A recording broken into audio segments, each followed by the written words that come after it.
Second. So, yes, system is always safer. Yes, most of our vendors to become. This is good.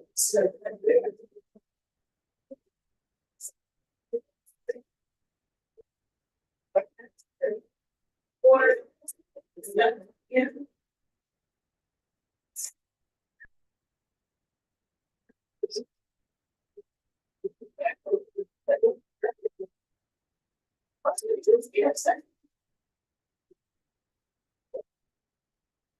This meeting is so over. No, after all, we will be there. After those, we will be after one, it's good.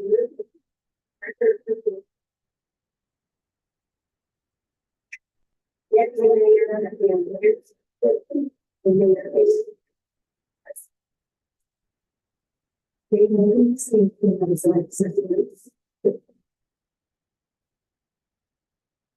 I pledge allegiance to the flag of the United States of America and to the republic which stands one nation under God, indivisible, with liberty and justice for all.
Expression post-traumatic stress disorder, and self-harm. There are multiple warnings and sign symptoms, such as pulling away from people and usual activities, having low or no energy, experiencing severe mood swings that cause problems in relationships, and thinking of harming yourself or others. And whereas living with mental health can be challenging and can prevent someone from carrying out their everyday responsibilities, to prevent mental health from progressing and to live with mental health condition, it is a great strategy to first make the initiative and cognitive decision to first want to get help. For example, at an early and consistent treatment plan, is it possible to manage and overcome mental health illness? Some tips, tools, and strategies include sticking to a treatment plan, keeping in contact with your primary care physician, learning about the condition, and practice self-care with family and friends. And now, therefore, I, Kea T. McIntosh, Mayor of Willingboro Township, along with the Willingboro Township Council and the Willingboro residents, do hereby proclaim May 2024 as Mental Health Awareness Month. I encourage all Willingboro residents to learn more about how we can support individuals with mental illness. Thank you so much, Deputy Mayor Anderson. And as we enter Mental Health Awareness Month, let's just make sure we have some empathy and some kindness to one another, because we never know, what someone may be suffering with. We can't comprehend their struggles. So, just let's, just exercise some extra kindness to one another. Also, if anyone feels like they're suffering from mental illness, please seek professional help. There is no shame in that. That taboo, fortunately is dwindling. So, if at any point, always prioritize your mental health. Also in March, Ms. Tarina Williams did bring to my attention that it's Lupus Awareness Month. So we'll have a proclamation for the next meeting. But I just want to say May 10th. She did say May 10th is Lupus Awareness Day. So I just want to make sure everyone knows that World Lupus Day. It's a global observance dedicated to raising awareness about lupus. So we'll speak more on that at the next meeting. All right, Mr. Harris, I will turn it over to you. Thank you, Mayor. Good evening, everyone, members of the governing body, members of the Willingboro community. Mayor, did you introduce our new clerk? I am at the clerk's update. Okay. I'm sorry. Okay. I just want to touch on some of the things that are happening here in Willingboro, been going on. There is a lot going on in our community, a lot of infrastructure work, improvements going on. It's an exciting time here in Willingboro, and we're looking forward to the positive accomplishments that are moving forward. One of the projects that have been moving along is PSC&G has been doing their gas line updates within the community in an effort to do those prior to us moving forward with our multi-road project.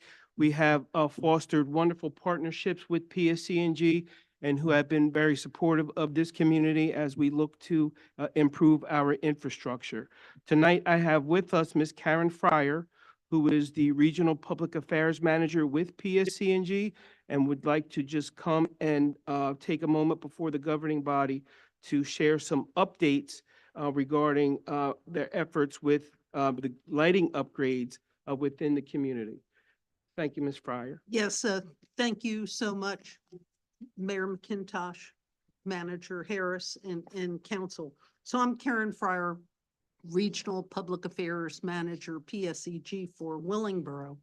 And we're very happy to be able to partner with you on this critical infrastructure project with the replacement of the aging gas mains.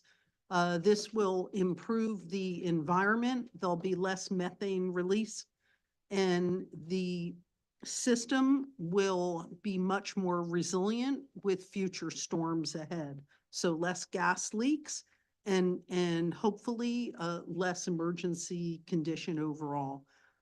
We were requested this evening to quickly share with you PSEG's plan for the lighting upgrades with LEDs, also state-of-the-art, to protect the environment. And I'm happy to introduce you to my colleague, Walter Ruff, Walter has been with the utility for 40+ years.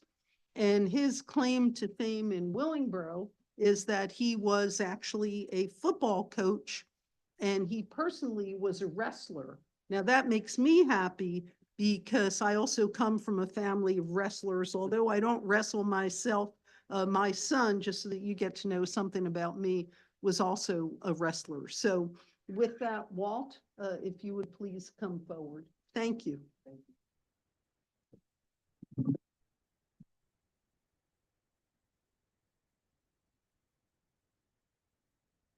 Well, presently, we are going through upgrading all the lights, to high-pressure sodiums to LED versions of lights.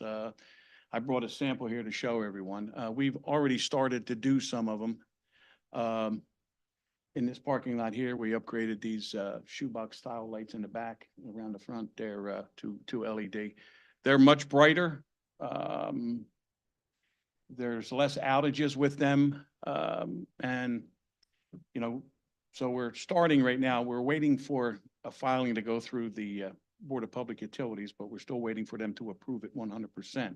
But we are right now what we call a 5% rule. We're doing sections. I know we're doing like the P section, Penrose, and, you know, so that's in the works. Right here, MOK is in the works to get upgraded. So basically, just figured a little visual would be something. These are what we call the Cobra style lights. So as you can see, you have the LED strips in here with the diodes. This is they all look the same. It's just different wattages. So this is what you're seeing going to be going out there. Cutoffs, which means you don't see that globe anymore, and they're very bright, and they cast a lot of lumens off. They're all 4,000 Kelvin. So basically, this is what is going to be going in, replacing all the ones on the roads. So that's pretty much it as far as you know what that's going. But like I said, right now we're working on steps. I work with Gary, and you know we're going around and we're doing different things. So.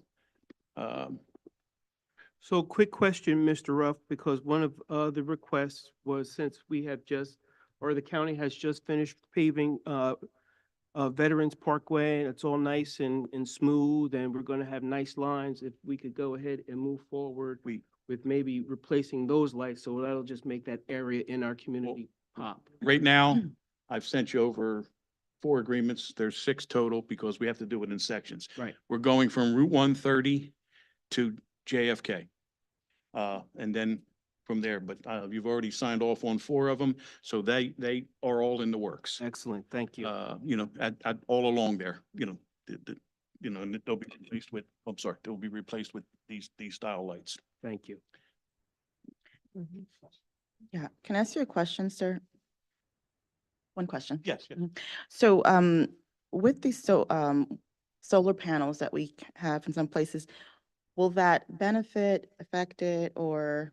Well, I'll give you, the solar panels have nothing to do with the lighting. The solar panels, there's 200,000 of them throughout PSE&G territory. The solar panels go back into the grid. So anything that they generate, just like if you had solar on your house, it goes Right. back into the grid. So, you know, an average kilowatt hour for a home that you pay through your electric is 14 cents. They're on there to drop at least a half a cent to a cent off of that. So to bring it down to like 13.5 cents, 13 cents. But, you know, there's a lot of people think that those, you know, because they're on the pole with the light, they have nothing to do with the light. No connection, okay. And with regards to these type of LED lights, how often would they need to be replaced comparable to the other lights that we used before? Well, everything is you know, everything is put together, you know. These go probably 10,000 hours to 20,000 hours, and you know, unless it's some, you know, manufacturer or something malfunction, they be less calling.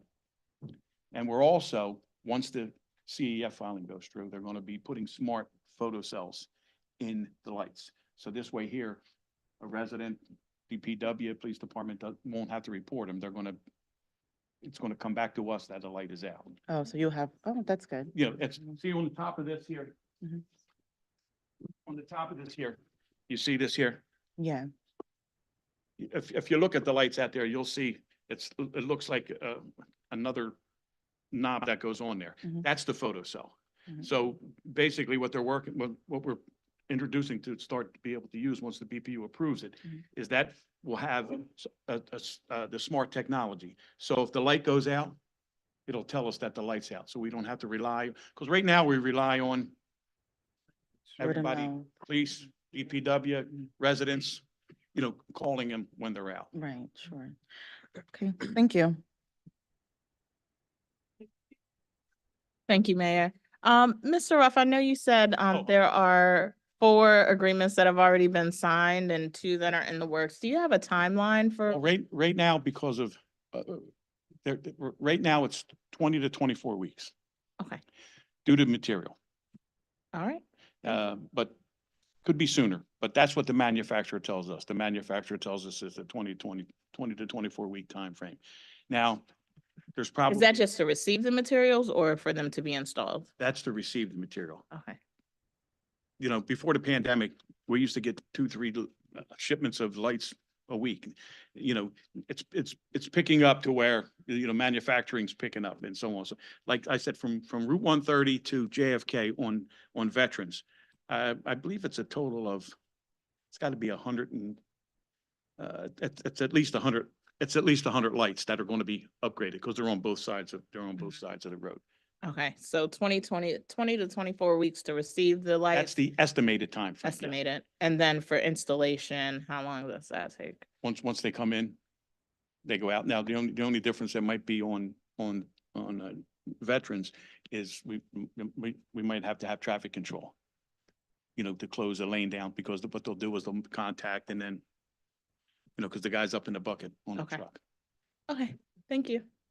Okay. Oh, just one other thing. They signed, we are upgrading every school Mm. to LED, That's good. LED also. Perfect. No, I have to say for the record that I am very, very pleased with the progress we've made with PSC&G over the years. I know we had a bumpy start in 2020, but I'm very pleased with the response times that we're getting. I'm really happy that this is happening. We're brightening up Willingboro with the LED light, so I think that's great progress. So I have to say on the record that I'm very pleased with, the progress that we're making. Mayor, we greatly appreciate the teamwork and the partnership, which, yes, from 2020 until now, we have dedicated more resource. And we will be also asking for Willingboro respectfully to partner with us so that when we go to the Board of Public Utilities for additional support, be it for lighting, electrical vehicle chargers, or more of the GSMP budget, to have a fair share here in Willingboro, that we may be requesting a letter of support go to the Board of Public Utilities. And I may in fact be sending a draft for review very soon. So thank you. Those words are heartfelt. Yes. Good. I had one more thing while you're here.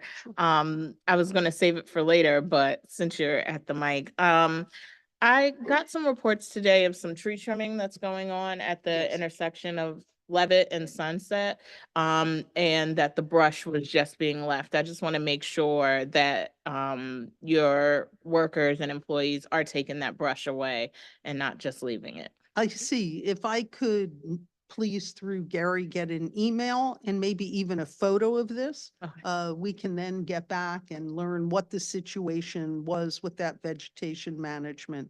Because the short answer is it always depends if the utility removes, totally, or if it is the responsibility of homeowner, what the circumstance was. Okay, But I will certainly look into that in the morning and let you all know. great, thank you. Okay, certainly. And finally, as another example of, our partnerships with PSC&G, as I stated earlier, they have been doing a lot of work on their gas line replacements, and in partnership with them and for the allowing them to utilize some of our space in our DPW yard to store their equipment and trucks and things, they have agreed to make certain improvements to our DPW, particularly pavement improvements and installation of storage bins at no additional cost to the municipality. So when I say we have forged a mutual partnership, that is exactly what it has become. So moving on, I just would like to report on our finances. On March the 19th, the municipality introduced a $49,271,000 budget to the governing body and the taxpayers for their review and consideration. This proposed budget represented a decrease in Willingboro tax rate by 1 penny.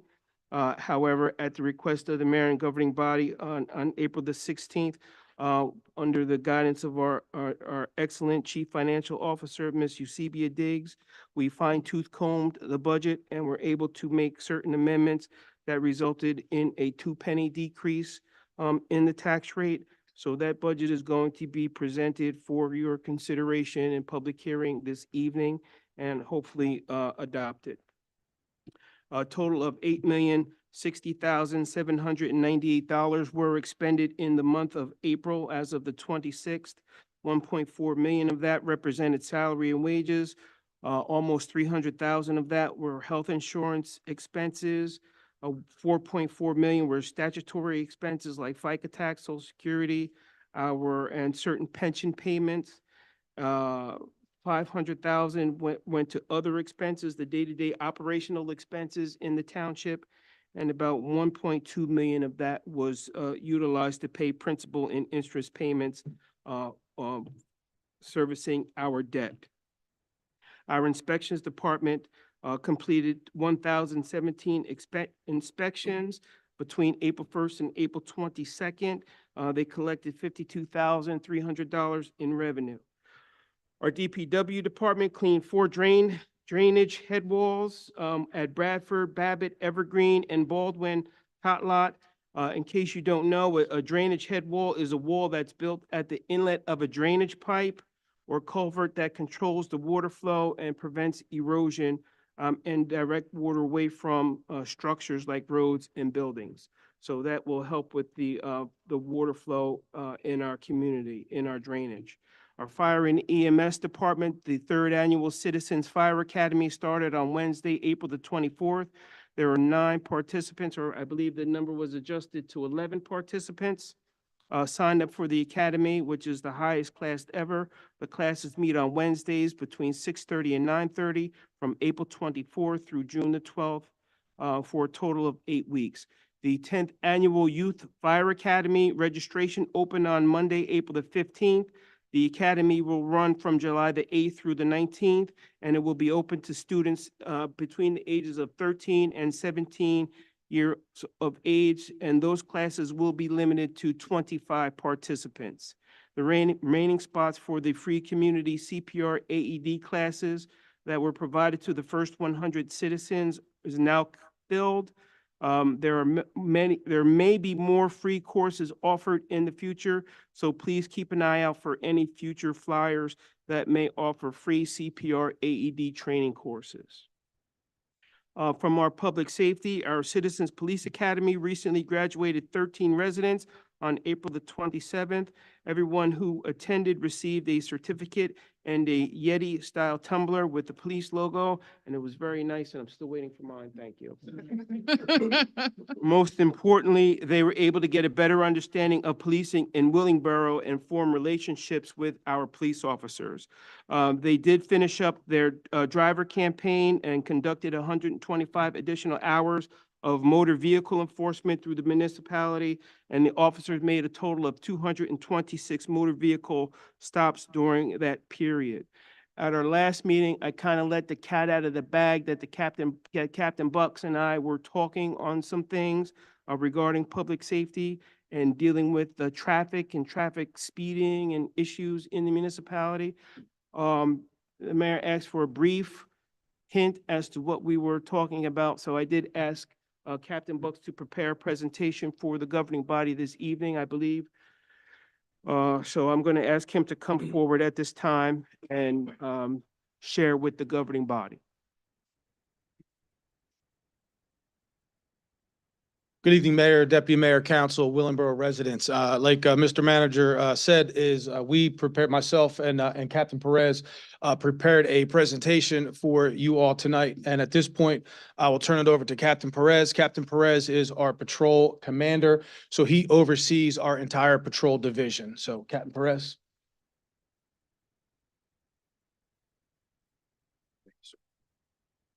Good evening, City Council. Good evening, Willingboro residents. I have a PowerPoint presentation. I won't take too much of your time. You see here. So it's in reference to, again, the Willingboro Township Police Department Traffic Safety Unit proposal. It's a unit we're proposing, and we'll show you why we feel it's very important. So the purpose of this project, this proposal recommends the establishment of a specialized police traffic safety unit, done in response to the increasing challenges posed by traffic-related accidents, related injuries, deaths, and overall disregard for traffic laws within our community. This unit will improve road safety, reduce traffic violations, and enhance overall traffic management. Next slide, please. All right. Statistics. Motor vehicle accidents past 5 years, 2019 to 2023. So we show here we have 3,846 accidents. Most motor vehicle accidents occurred during a day shift. So 2,857 out of 3,846 during the peak commuter hours, Monday through Friday. So that's the bulk of our accidents. And the top 3 traveled roads where these accidents occurred are Route 130, Beverly Rancocas Road, Veterans Parkway. And the traffic volume daily average as per New Jersey DOT numbers. The last numbers we have are from the 2012 to 2020, which is the latest available. Route 130 daily traffic, over 40,000 vehicles. Beverly Rancocas, a little over 18,000, and Veterans Parkway, a little over 16,000. So that shows us the most traveled, travel roadways we have in our town. And if you see our heat map here, next slide, please, sir. If you see our heat map here, this shows you where the majority of our accidents occur. And like you see here, Route 130, you see the little clusters, the reddish clusters, the orange clusters, those are where the concentration of our motor vehicle accidents are. And so you see Route 130, Beverly Rancocas, and Veterans Parkway are where the majority of these accidents are happening, which makes sense because that's where the majority of our traffic goes through town. Next slide, please, sir. So the objectives of this unit: enhance road safety. So that's by just having a constant presence on these roadways, you know, people coming into town or leaving town, and we have officers on those paths, Route 130, Rancocas, and Veterans Parkway, having a constant presence there. It's gonna have to enhance road safety because people are gonna be seeing them there doing their car stops or just stationed there on a static stop, and it'll slow. Just our presence alone is gonna slow people down. Community engagement. I'll speak to that in a moment. Traffic flow optimization, specialized training, and public awareness campaigns. So as we go further on the proposal, we'll touch upon these. Next slide, please. So the unit structure. So we propose a unit size of 5 sworn team members, 1 supervisor to oversee the whole unit, 4 officers, and again, there will also be overseeing of 47 non-sworn traffic guards. And the responsibilities would be to ensure safe and efficient traffic patterns, traffic law enforcement, handle all motor vehicle accidents, minor and major, during their shift, and citizen education. An example of this would be the Child Passenger Safety CPS training. So the Division of Highway Safety offers accreditation courses for officers where they can get certified and assist the public in having safety clinics where we can hold at the police department, and we can show people or train people, especially newer parents, how to properly install safety seats into their vehicles. That's just one of the things that we're looking at. Also, partnership with the Willingboro Fire Department and EMS to conduct a yearly prom drug driving demo and training. So there are programs out there that we can fund. You know, there's these the software and these goggles that it simulates you driving under the influence or high or while you're texting. So it simulates that, and it shows the youth how it drastically affects their responsiveness and how they handle on the road. So that's just one of the awareness campaigns or the way we would educate the public regarding traffic safety. Next slide, please. Expected results. Reduction in traffic accidents. So again, our aim is always public safety, to make Willingboro safer for our citizens and for the people visiting in and out of town. Compliance with traffic laws. Again, when there's a presence out there, constant presence, it'll deter the constant speeding or the aggressive driving through town. And that's the aim of this, one of the main aims of this unit. Improve traffic flow and positive community perception. Again, so we're out there to not only keep it safe, but also to educate. Next slide, please. So the timeline: phase 1, planning and formation; phase 2, recruitment and training; implementation. So we're looking to implement this unit, if it's approved by the governing body, July 1st. We already done a lot of the background work for it. The recruiting, the training is underway already. I mean, we always keep our officers constantly trained, but now we're introducing more traffic training, accident reconstruction, things of that nature that can assist us better with this unit. Evaluation and adjustment. So we're gonna have a dedicated supervisor for that unit to constantly keep quality control. But on a yearly basis, we're gonna evaluate the officers that are involved in this unit, the efficacy, their workload, and to ensure that we have the proper people in those positions and ensure that their output is optimal. Next slide, please, sir.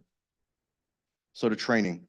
These are just some of the trainings that we're gonna, if this is implemented, that we're gonna send our officers to. And as you can see, with a lot of these trainings, most of them are free. You know, a lot of them are state run agencies that run these trainings. A lot of them are free, and some of them have minimal cost. So it's not cost prohibitive to train our officers to operate in this unit. Next slide, please. So equipment pricing. So the first item here is e-ticket, and that is a software that we are requesting to use.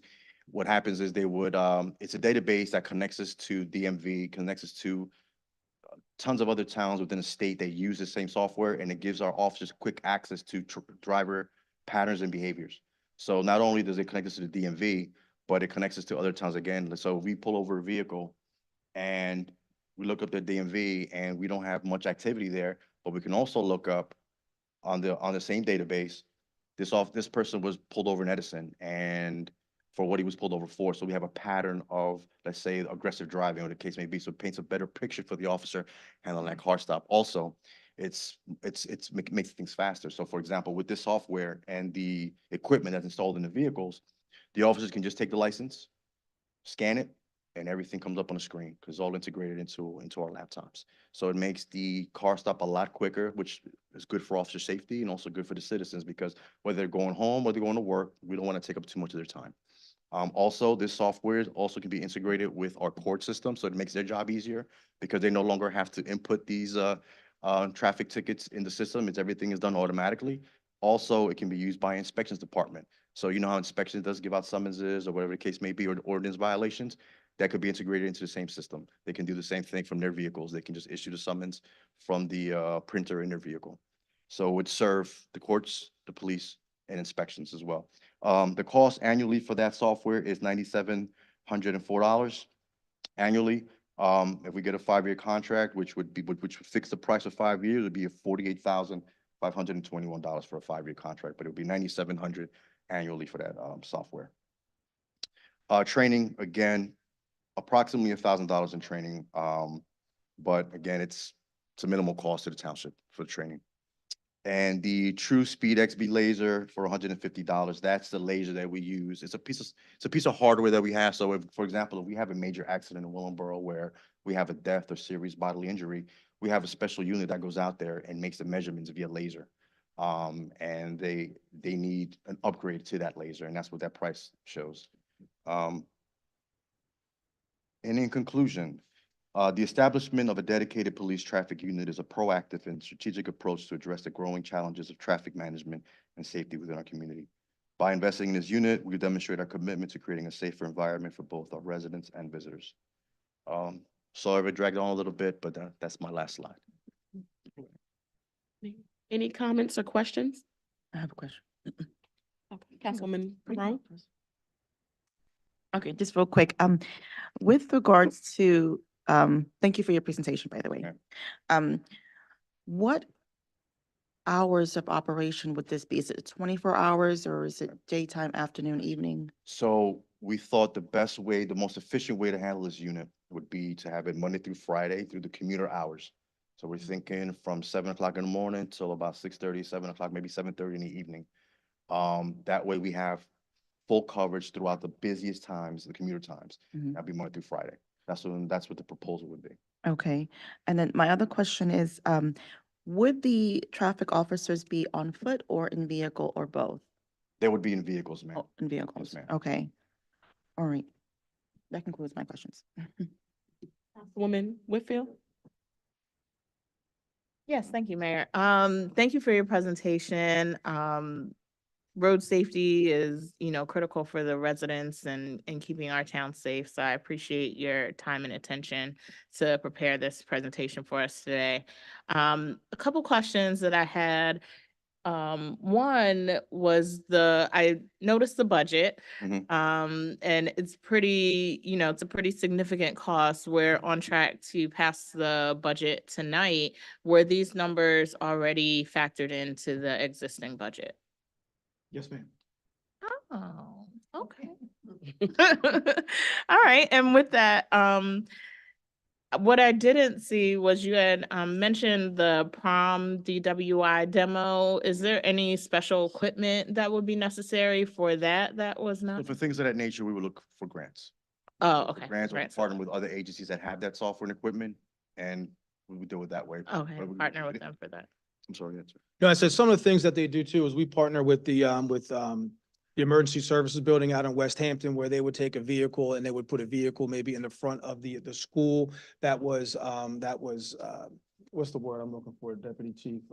They used to say an extraction that was kind of chopped up, cut up to show what it would look, what it would possibly look like if someone was in a motor vehicle accident and kind of use that as a visualization to deter drunk driving, distracted driving or something like that. Okay.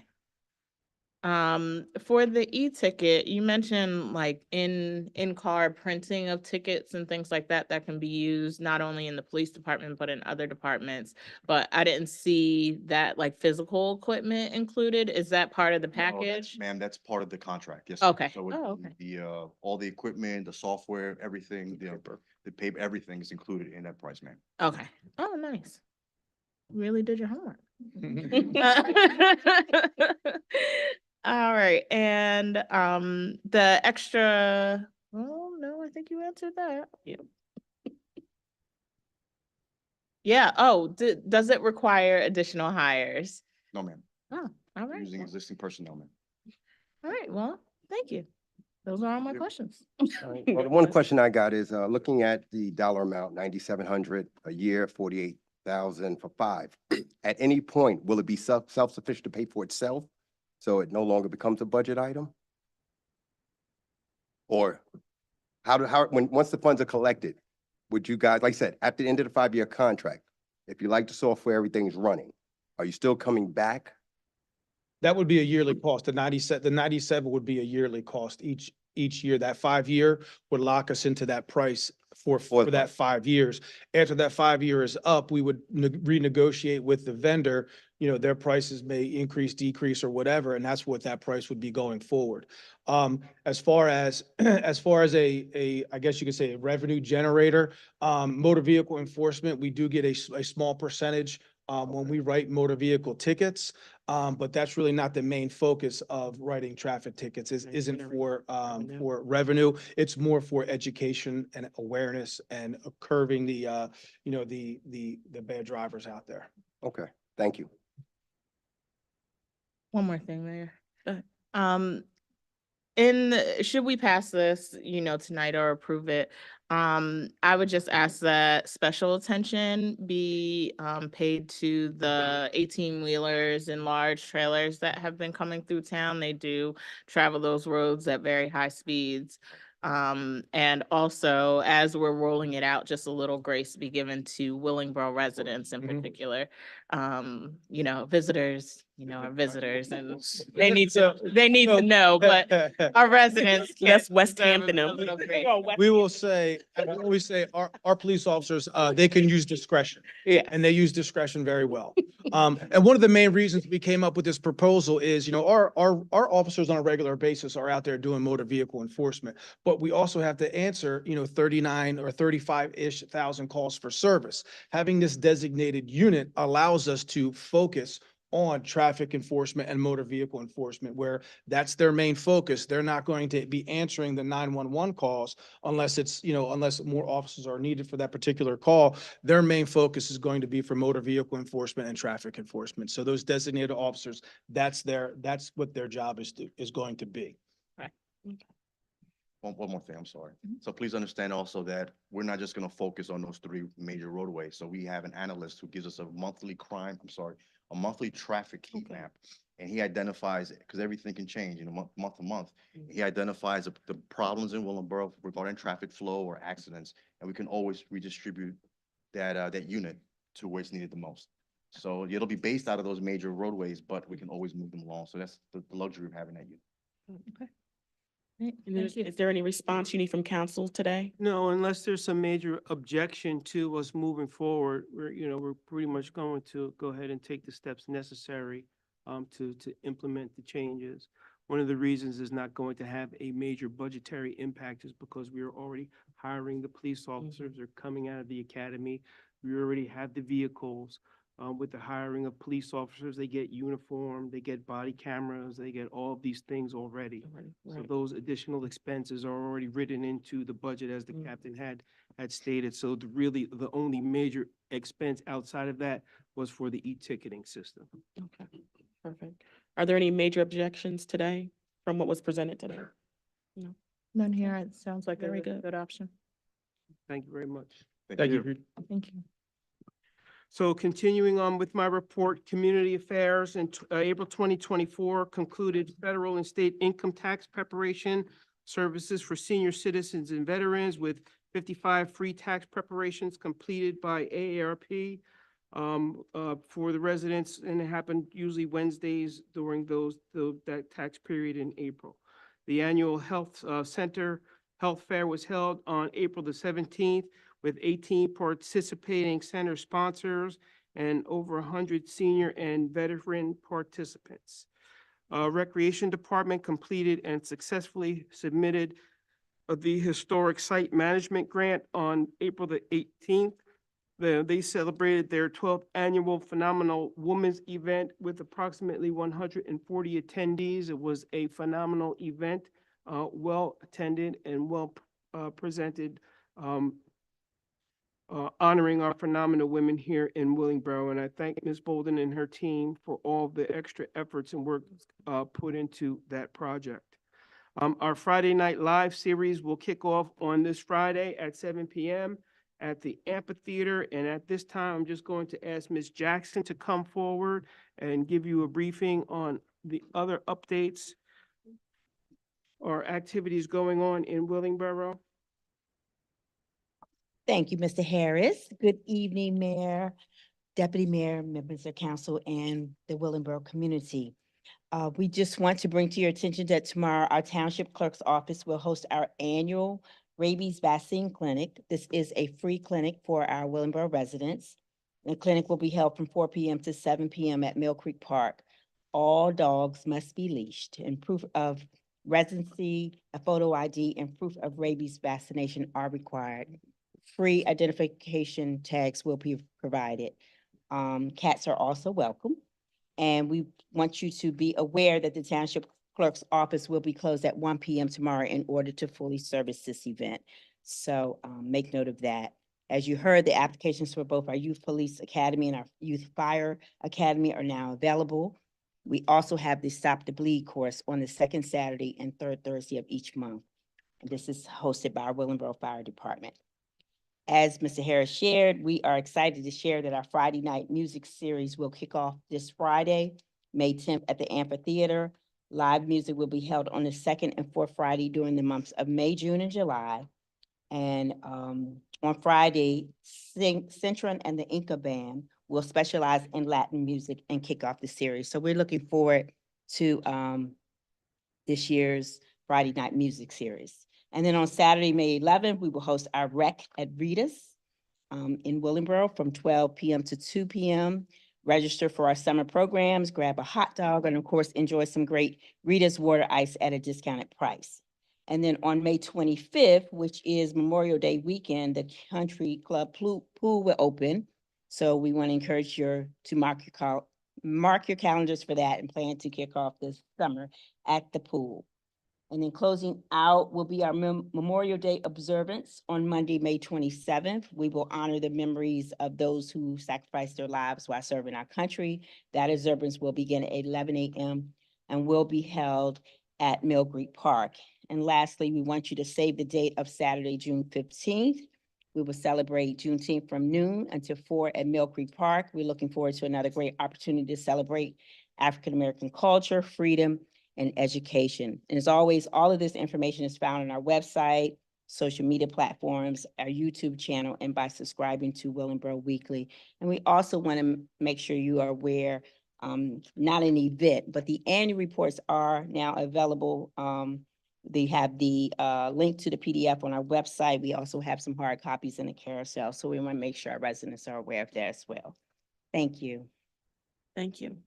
Thank you, Ms. Jackson. And finally, just some happenings around Willingboro. Our FY 2024 New Jersey Department of Transportation municipal aid grant in the amount of $407,425 was received by the township. The NJDOT has authorized the advertisement for this project. The bids are being advertised, and I believe they are scheduled to be open on June the 15th for that complete reconstruction of Marshall Lane. As again stated earlier, the county has been repaving Veterans Parkway from JFK to Millennium. They're almost completed, and I believe the striping will happen in the next couple of weeks. The bathrooms in the municipal complex are finally finished, and I encourage everyone to go and enjoy them at your leisure. Willingboro has received an additional $117,000 in opioid monies from various entities in this opioid settlement. I suspect we will be receiving that same amount of money in future years as well. So we really need to start investigating different mechanisms on how we can utilize this money, maybe sharing it with other entities in the community that would qualify under the rules and regulations for the usage of those monies. I am ecstatic and happy to announce that Green Acres, again, thanks to the work of Ms. Bolden and Mr. Brunson in Recreation Department, has approved our grant application for $820,000 to fund the pickleball courts at Mill Creek Park and the Jake's Place. So pickleball courts will be coming to Willingboro. And again, that's a major, huge achievement. Again, thanks to our Recreation Department for the energies put into that. Think Pavers has been working and almost is complete with the emergency sinkhole repair for Penny Packer. They will go ahead and proceed to do other stormwater upgrades in the community and move along. On April the 21st, we did have our Clean Communities cleanup. I just want to ask Mr. Gaines if he will just take a minute and give us some of the statistics that were resulted from our efforts, community efforts. Good evening, everybody. So I just want to say that this year's event was a very successful event. This is one of our highest numbers of participants ever in Willingboro. So to the residents out there, thank you very much for participating.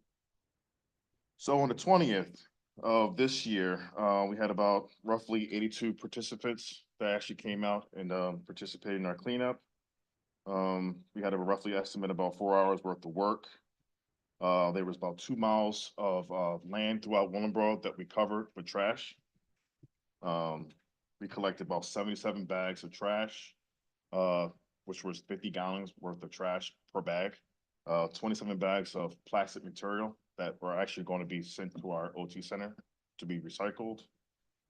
We gathered up 3 blue gallons of drums of materials throughout Mill Creek Park, which was in the wasteland. The residents went out there and gathered it up. And we actually got rid of that plastic and actually recycled it. We collected about 18 piles of brush throughout Brodier Park, which beautified the landscaping of the park and makes it easier for our lawnmowers to go in there and cut the grass throughout the year. And we actually gathered up a total with the 77 gallons of, 77 bags of trash, and the 27 bags of trash was a little bit over about 100 bags of trash and recycled products that we collected. This year, Chick-fil-A partnered with the Willingboro Township community and actually gave out 100 breakfast sandwiches to the public, which was a success. We had reusable bags for the public we actually gave out, and we actually gave T-shirts to the public this year. There was actually 3 winners that actually won 3 trash bags, containers that were actually recyclables. And it was actually a success. So with that being said, go Willingboro, and this is only about the beginning of this process. And with Mr. Harris's guidance, this is going to be a yearly event. It's going to get better. Thank you. Yes, and we would be remiss if we did not thank Amazon, Right. who came and brought 60 participants as well to participate in the cleanup.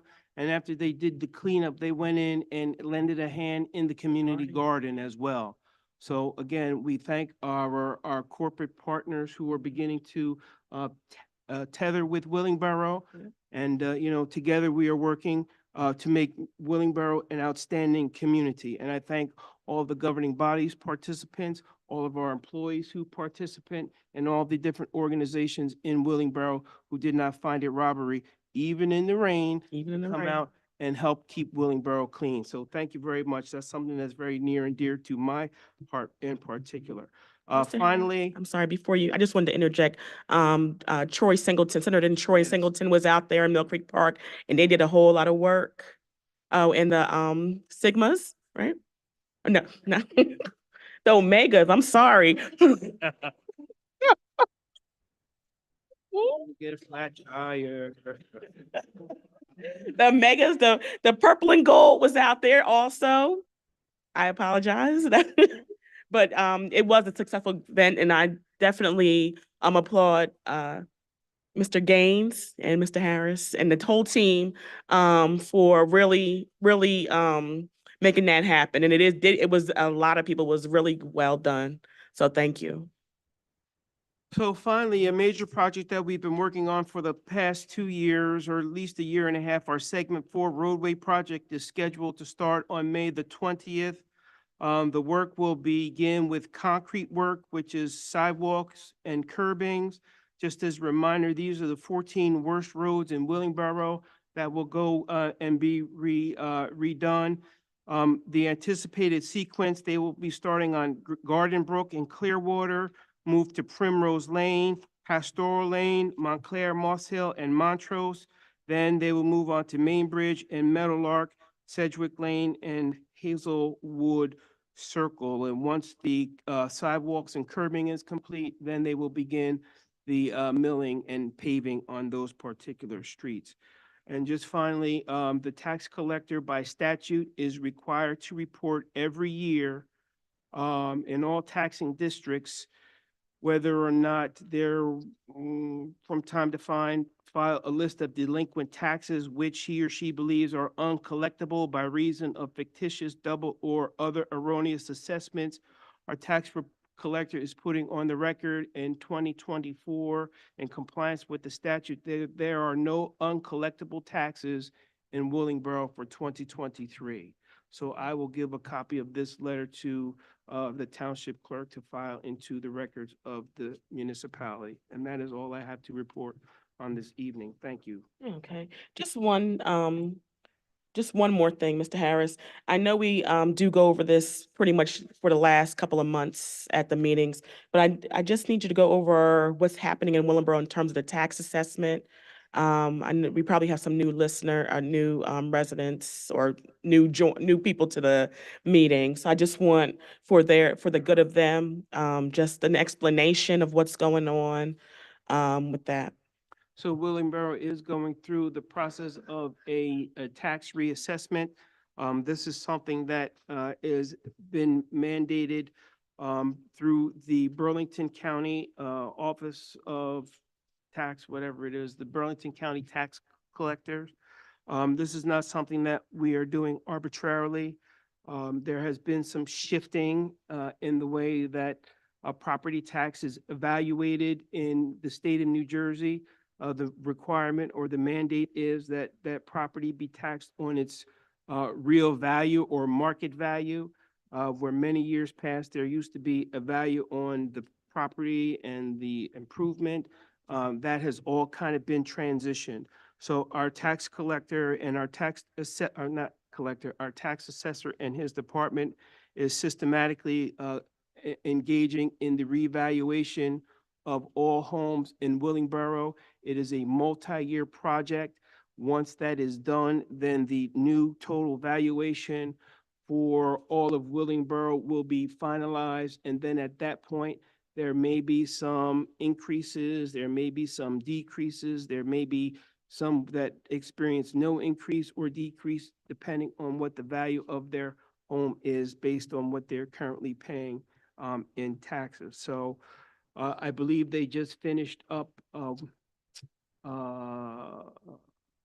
Garfield, and he did tell me that they were getting ready to send out letters to the next area, but I don't know what that is. Well, I will find that out and we will make that information available on the website. There is some information on our website that has a little more detail as to the why and the how and what they're going to look for.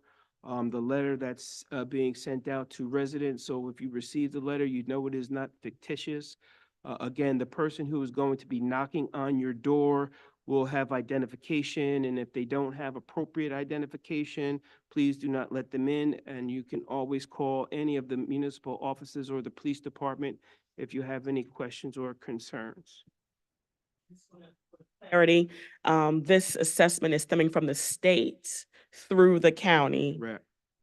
into the township. And it's not just Willingboro, it's all municipalities. All municipalities all over the state of New Jersey. There are many counties that actually started this type of assessing or reassessing years ago.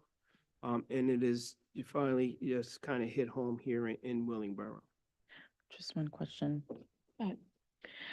With regards to, and I think you mentioned it just a few seconds ago, you said they will have identification, but with home invasions and things like that, what will their uniform look like? And how can somebody identify whether or not this is a true identification? So what is the safety mechanism of having somebody knock on your door and they want to now walk around your home? How does a regular resident know this person? I mean, we can recognize a police officer of Willingboro or a township public works officer.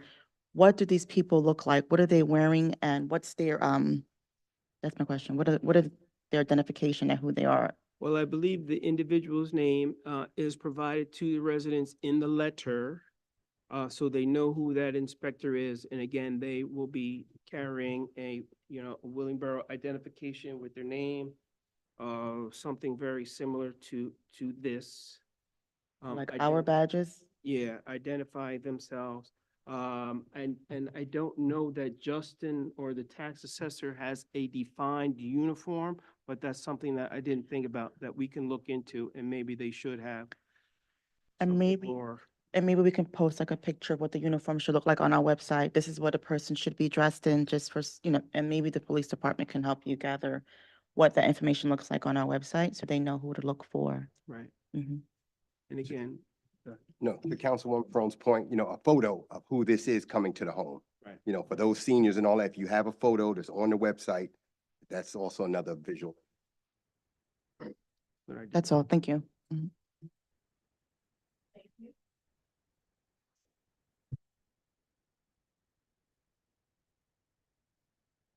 So being presented to you this evening for your consideration is ordinance number 2024-5. We are having our public hearing and final reading on this ordinance to amend the code of the Township of Willingboro.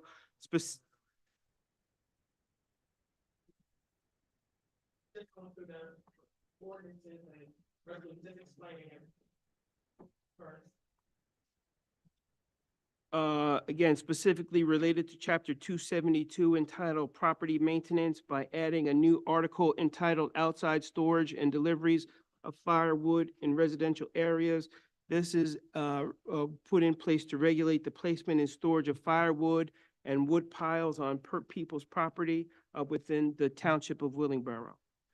Ordinance number 6 is an ordinance amending section 1 of Bond Ordinance 2022-6 in the county of Willingboro Township. This is in order to amend the description of the projects to include Charleston Road.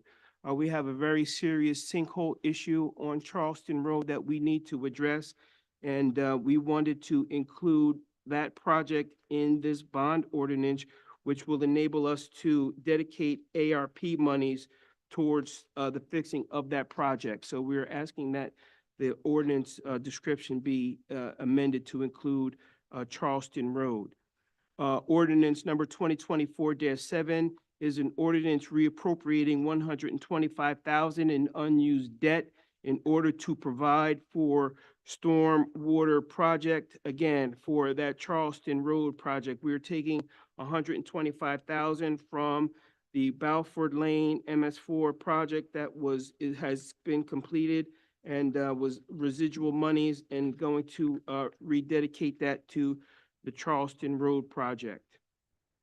Ordinance number 2024-8, again, is providing for the reappropriation of $78,103.01 in order to provide for the renovation and improvements to municipal buildings, parks, and roadways. A portion of this money will be used for the contract construction and management, and as well as potentially redoing the bathrooms at Broido Park. So that, again, is reappropriating monies from prior ordinances to move forward with these improvements in Willingboro. Resolution number 2024-121 is a resolution establishing a petty cash fund in the municipal clerk's office in the amount of $250. Resolution 122 is a resolution authorizing an addendum to the collective negotiation agreements between Willingboro and the Professional Firefighters Association, Local 3091. The firefighters would like to extend the term of their collective bargaining agreement to December 31st, 2025 to align with the supervisor officer's contract term. And I thought that would be a sufficient move to move forward with that contract extension. Resolution number 123 is a resolution authorizing the township to establish a not-to-exceed contract amount for CDWG government. We are looking to establish a $250,000 not-to-exceed amount to be utilized for the purchasing of computers for fire and EMS, public safety, and to also provide for our Adobe and Zoom programs that we use in the township. Resolution number 124 is also to establish a not-to-exceed in the amount of $86,351.25 for main access systems. This money is to be utilized for to perform camera repairs, for legacy equipment, for door alarm services, key fobs, installations, intercoms, but the biggest project is the gate repair at our DPW yard. Resolution number 125 is a resolution authorizing the cancellation of certain balances on the general capital fund balance sheet. The debt incurred associated with prior ordinances went to permanent financing back in with the issuance of our bond in 2023. So any monies left in those ordinances can no longer be moved or reappropriated into other areas. So we are canceling those balances, and those unfunded amounts will be utilized to offset the debt service associated with those projects. So we're canceling the balances and we will cancel our overall debt equal to the sum total of those balances. Resolution number 126 is authorizing Willingboro Township to place municipal charges on certain properties for failing to address property maintenance violations. As you are aware, when property owners ignore violation notices or fail to abate any outstanding property maintenance issues, the township will go ahead and expend the necessary funds to do what is necessary, but then we also go and put liens on the properties as a means of recouping our expenses. Resolution number 127 is a resolution authorizing the payment of bills. Resolution 128 is authorizing a contract with Sourcewell Competitive Pricing Systems. Their contract vendor that we will be utilizing for equipment for the fire department.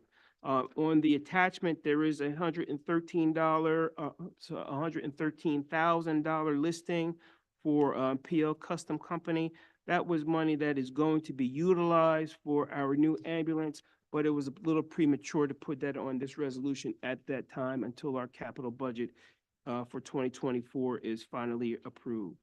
Resolution number 125 is a resolution authorizing an increase to the not-to-exceed amount for Remington Vernick Engineering. This is specific to the Eagle Lane drainage improvements.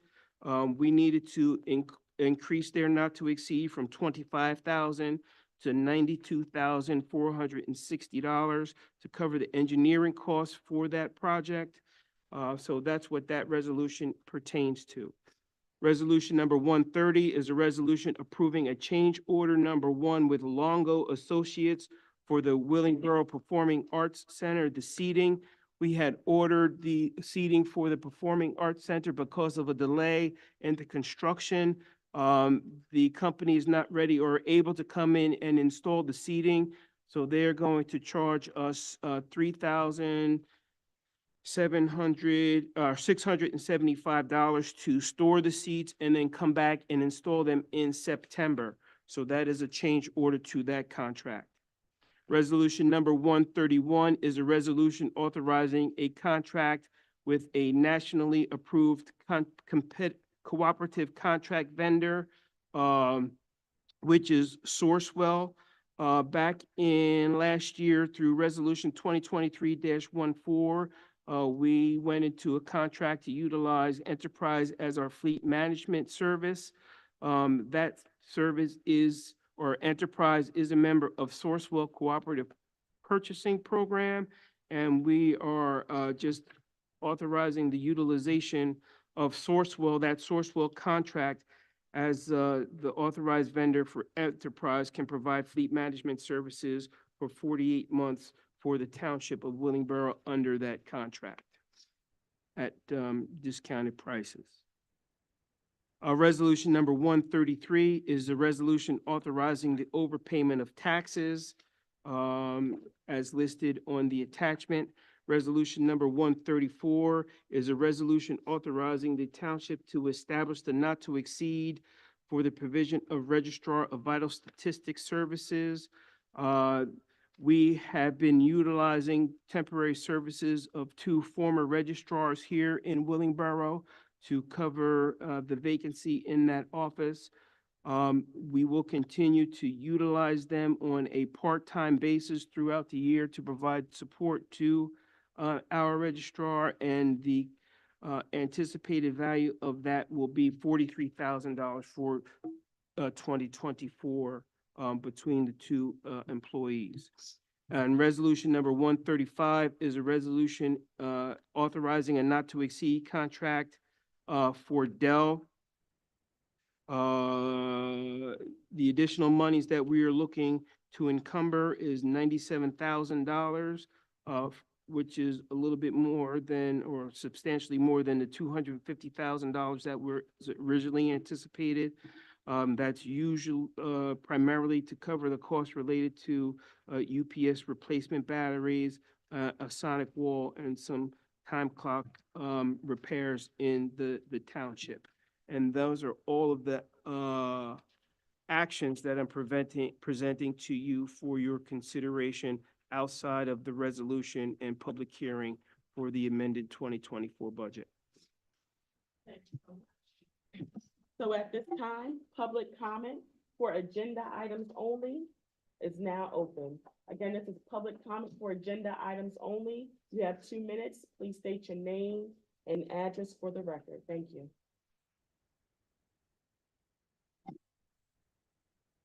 Good evening. Good evening. My name is Bob Jackson. I live at, on Marshall Lane. Now, I'm sorry that that young lady from Public Service left because she needed to hear this. You understand? They started in Millbrook, started in our section, right? All right, you got the whole street. They dug up one side of the street like a trench to put to replace the cable, right? Okay, then they blacktop that. But when they come in to connect to the houses, they replaced, you know, all the meters, right? They dug up sidewalk, right? To run the line under the street, right? They dug up a sidewalk on the other side, right? They didn't just dig it up. They didn't put the concrete back. They paved it. They paved the sidewalk. So when you give out big operations like that, somebody need to walk through and make sure people doing what they're supposed to be doing. But that's kind of crazy. If you look at Millbrook, just my street in particular, go down the street, blacktop on the sidewalk, right? They took like a cube, a portion, and they used the machine to run the line under the street, right? It come up under the other sidewalk, and then there was from that port to the meter, right? They ran it in to the meter, replaced the meters. I mean, all this is fine. I mean, it's necessary, but what's going to happen when they finish doing what they're doing? Right now, street's bumpy. It's just going to get worse. You know, somebody needs to sit down and talk to Public Service. You're doing the job, put the street back like it's supposed to be. You know, once you finish, put the sidewalk back like it's supposed to be. All you do is walk through it and you can see it. You know, it's very obvious. Big jobs, somebody need to just walk through at times to see that these people are doing what they're supposed to be doing. I'm serious, the end result is you need to bring Public Service in to find out what the end result is after they finish doing what they're doing. Because it's Thank not just you. my section, it's gonna be every. Time is up. Thank you. We'll address that. Yeah. After we do our resolutions for the regular public comment, okay? Yeah. I know this was during, the manager's update, so I allowed it. But, Well, if you had a call for questions when that young lady was there, I spoke on it then. yeah, this is, we'll do Yeah. that for public comment though. Yeah, okay. Appreciate it. Thank you. And you said your name was again? I'm sorry. Bob Jackson. Mr. Jackson, okay. Thank you. Is there anyone else for public comment for agenda items only? Is there anyone online?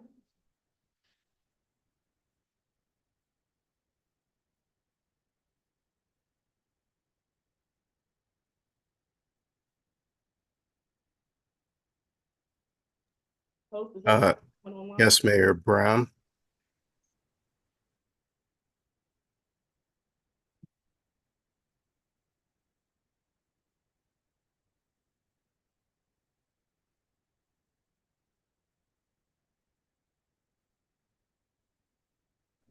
If anyone's talking, evening. can I hear you at this point?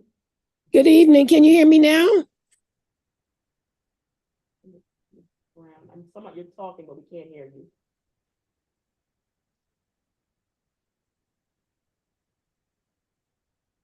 I don't know why. Can you hear me now? Yeah. Can you hear me now? Yeah. We can hear you. Okay. Good evening, everybody. Good evening, Mayor. Good evening, Deputy Mayor. Good evening, Councilor. Thank you for the report. I just want to elaborate more on the Kennedy Center theater that you're doing. I'm sorry. You could give us your name and address? 78 Executive Lane, Sharon Brown. Thank you.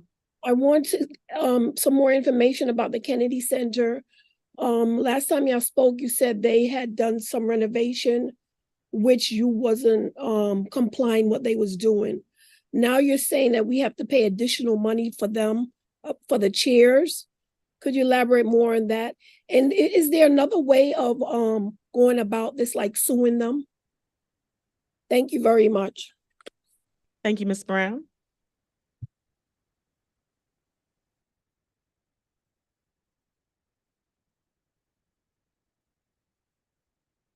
Is there anyone else online for public comment for agenda items only? Not at this time, Mayor. Thank you. Public comment for agenda items is now closed. Mr. Harris, can we elaborate on the Kennedy Center chairs? So the Kennedy Center, the Performing Arts Center in the Kennedy Center is being remodeled, and there was a delay because of some discrepancies or issues with the sound system and modifications being made to the sound systems. We are actually in the process of having discussions with our sound engineer and our township engineer to work through those issues. We do not have finality in that particular situation, but because of the need to pause construction while this matter is resolved, as I stated, the vendor who was coming to install the seating had to also be put on hold. And because they are not able to move forward with the installation, the next time they were available to come to Willingboro and install is in September. So they will do the installation in September. They will need to store the seating until that time, and they just charging us an additional $3,000 plus to come out in September and to store the seating until that time as well. But to that point, we are in discussions with our engineer because the delay was because of them. You know, we are looking to pass that cost on to them. I mean, we're in discussions of that, right? Correct? Yes. Okay. And then we can go ahead and address Mr. Jackson's. So, yes, and I was listening to what Mr. Jackson was saying in particular to Marshall Lane. Marshall Lane, because of the way the street was made, it's like all concrete underneath. So when PSC&G came in to do their gas line and piping, it was always under the understanding that they would do what they needed to do because the township would be coming behind them and doing a full reconstruction of that street.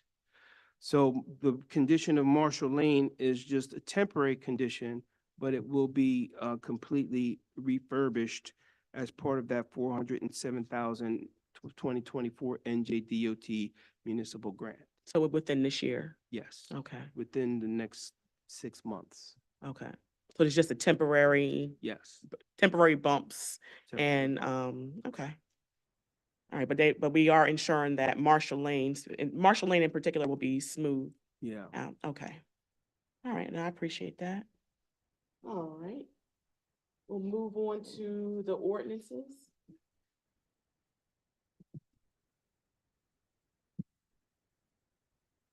Final reading for ordinance 2024-5. An ordinance to amend the code of the Township of Willingboro, specifically Chapter 272, entitled Property Maintenance by adding a new article entitled Outside Storage and Deliveries of Firewood in Residential Areas. Public hearing is now open for ordinance 2024-5.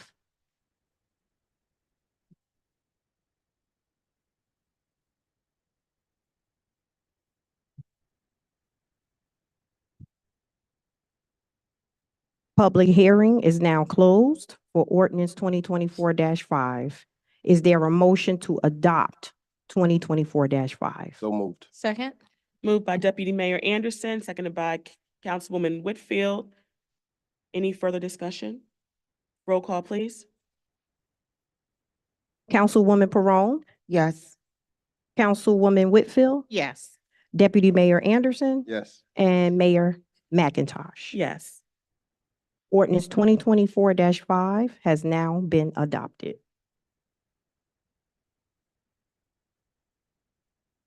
Ordinance 2024-6 is an ordinance amending Section 1 of Bond Ordinance 2022-6 of the Township of Willingboro in the County of Burlington, New Jersey, finally adopted June 21st, 2022, in order to amend the description of the project to include Charleston Road.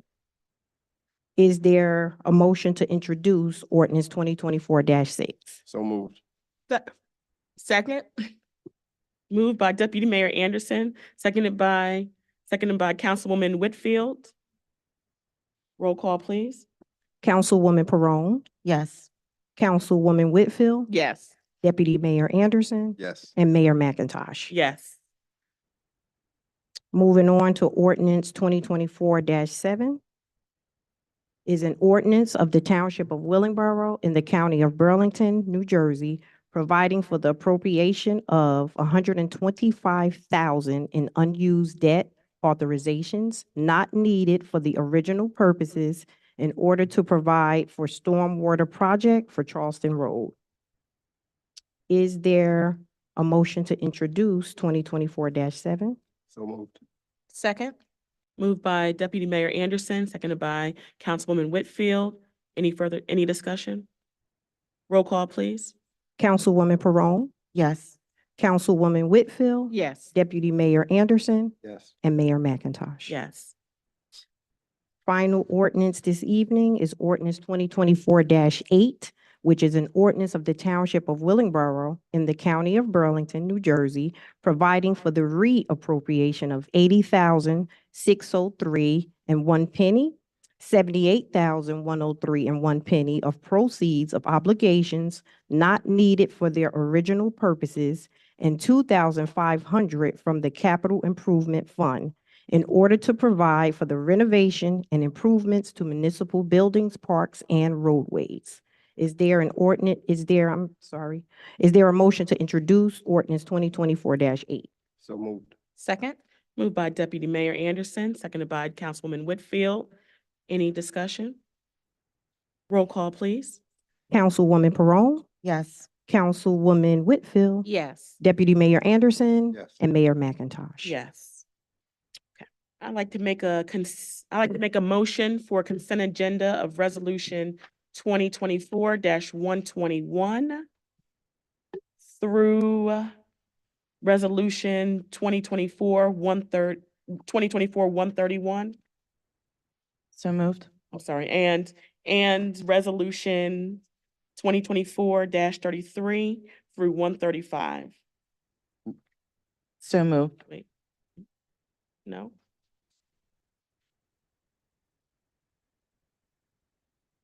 We have to pull 2024-124 because there was nothing there. You included that one? That was the one where we couldn't vote on because the budget hadn't been passed? That's 132. No, 124 was pulled. It's nothing there? I have resolution authorizing the Township of Willingboro to establish not to exceed contract amount. The for main main access system. system. Okay, I apologize. Moved by Mayor McIntosh, seconded by, Councilwoman Perone. Yes. Roll call, please. Councilwoman Perone, Yes. Councilwoman Whitfield, Yes. Deputy Mayor Anderson, Yes. and Mayor McIntosh. Yes. I make a motion to approve the consent agenda as stated previously. Second? Moved by Mayor McIntosh, seconded by Councilwoman Whitfield. Roll call, please. Councilwoman Whitfield, Yes. Councilwoman Perone, Yes. Councilwoman Whitfield, Yes. Deputy Mayor Anderson, Yes. and Mayor McIntosh. Yes.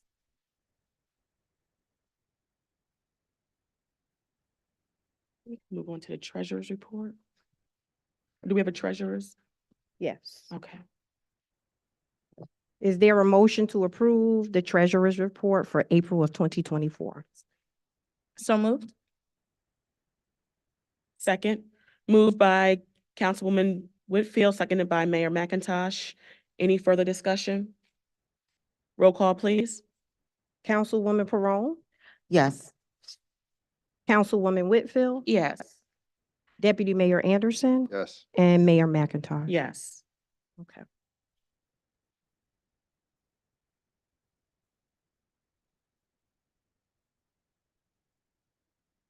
Is there a motion to approve the minutes for April 2nd, 2024, and April 16th, 2024? So moved. Second, moved by Councilwoman Whitfield, seconded by Mayor McIntosh. Any further discussion? Roll call, please.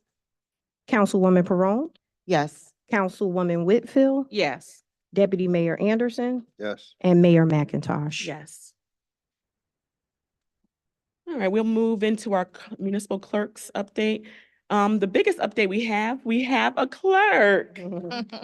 I'd like to introduce Mr. Everett Fault. He does come to us with a wealth of experience, and we're excited to have him. So I don't know if you had a couple of words to say. Hi, I'm Everett Fault. I'm a New Jersey resident. I was born and raised. I got my bachelor's degree at Rutgers University in political science and history.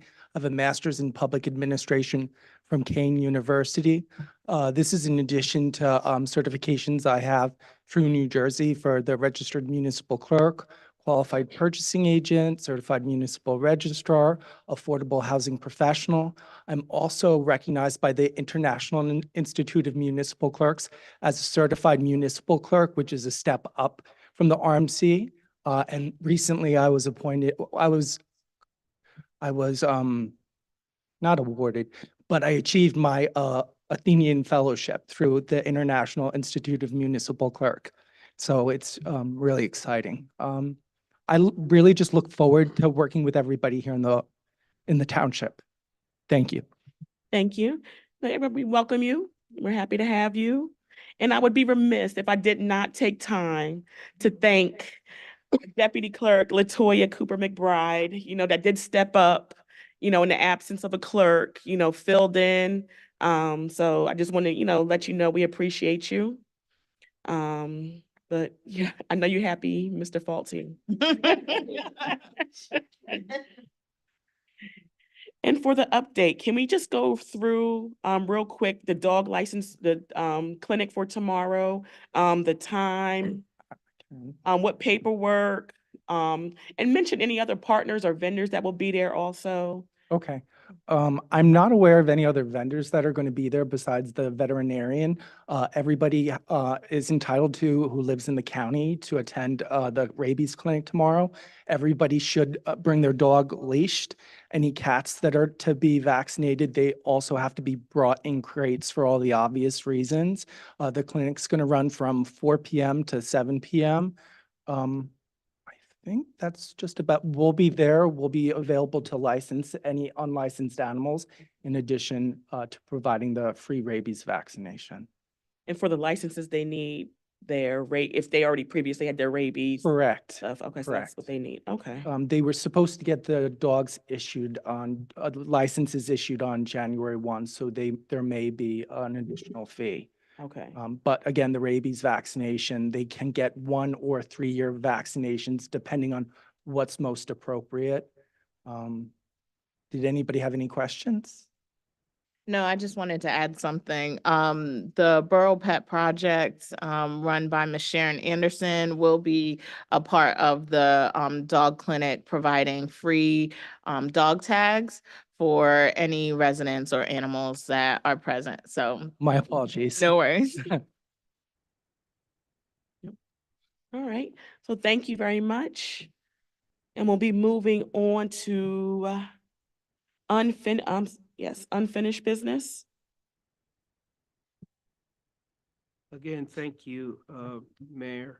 At this time, we need to open our public hearing on our 2024 budget amendments. And if there are no further amendments, we will present to the governing body the 2024 municipal budget for final adoption. Wanna open up to the public? Okay, so who does that? You can open this up to the. Public hearing is now open for the amended 2024 budget.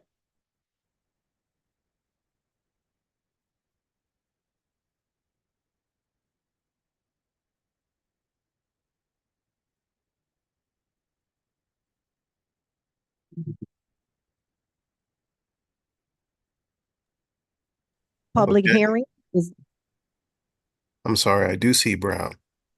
okay.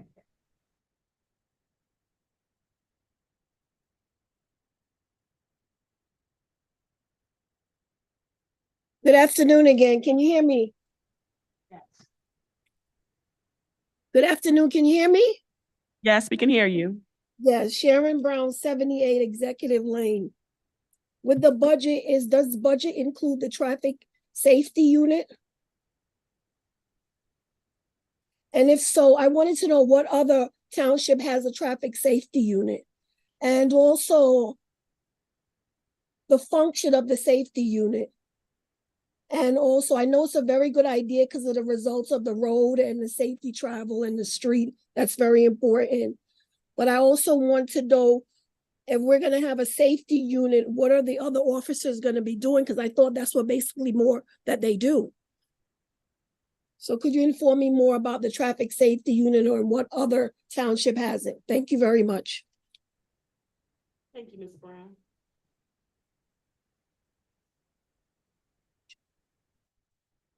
So, Ms. Brown, in regards to traffic safety units, many surrounding townships that have heavy traffic flow have these units in place. Just for example, you have Mount Laurel, you have Evesham, you have Cherry Hill, Pensauken, Deptford. So these bigger departments that have a lot of major roadways going through their townships have these units, and they're effective in traffic flow and traffic safety. In regards to what our other officers are doing, ma'am, we have the busiest police department in the county. We average about 35,000 incidents per year. So we're very busy. So sometimes traffic enforcement by those officers has to take a back seat to priority calls. But with the implementation of this unit, we'll be able to address the traffic safety issues in our township in a much better, more efficient way. And one of the other aspects of it too is just to be able to identify some of our roadways and streets that may need additional signage, additional crosswalks and things of that nature also.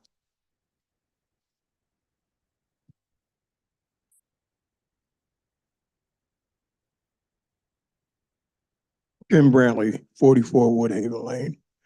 Just one question on the budget, and that is whether or not we have discussed having a DAV service officer or a township service officer for veterans. I brought this up on a couple meetings and you said that y'all were gonna visit it. And I haven't heard anything. I'm just wondering if we haven't, why not having this service officer in Willingboro? Thank you. So to answer Mr. Brantley's question, we are actually having discussions, I believe, next week, reorganizing and reestablishing our Veteran Services Department within Willingboro Township. And, having a veteran service officer, and those are all part of those discussions.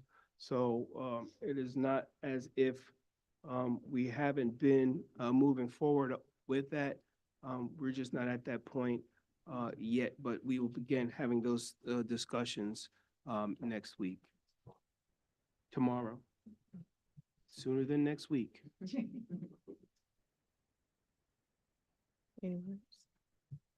Public hearing for the amended 2024 budget is now closed.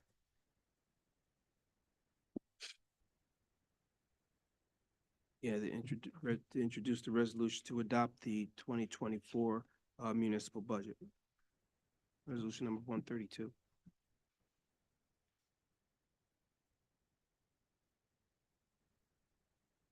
Resolution 2024-132 is a resolution to adopt the amended budget. So It- moved. Is there a motion? Second? Moved by Deputy Mayor Anderson, seconded by Councilwoman Whitfield. Any further discussion? Roll call, please. Councilwoman Perone, Yes. Councilwoman Whitfield, Yes. Deputy Mayor Anderson, Yes. and Mayor McIntosh. Yes. Thank you.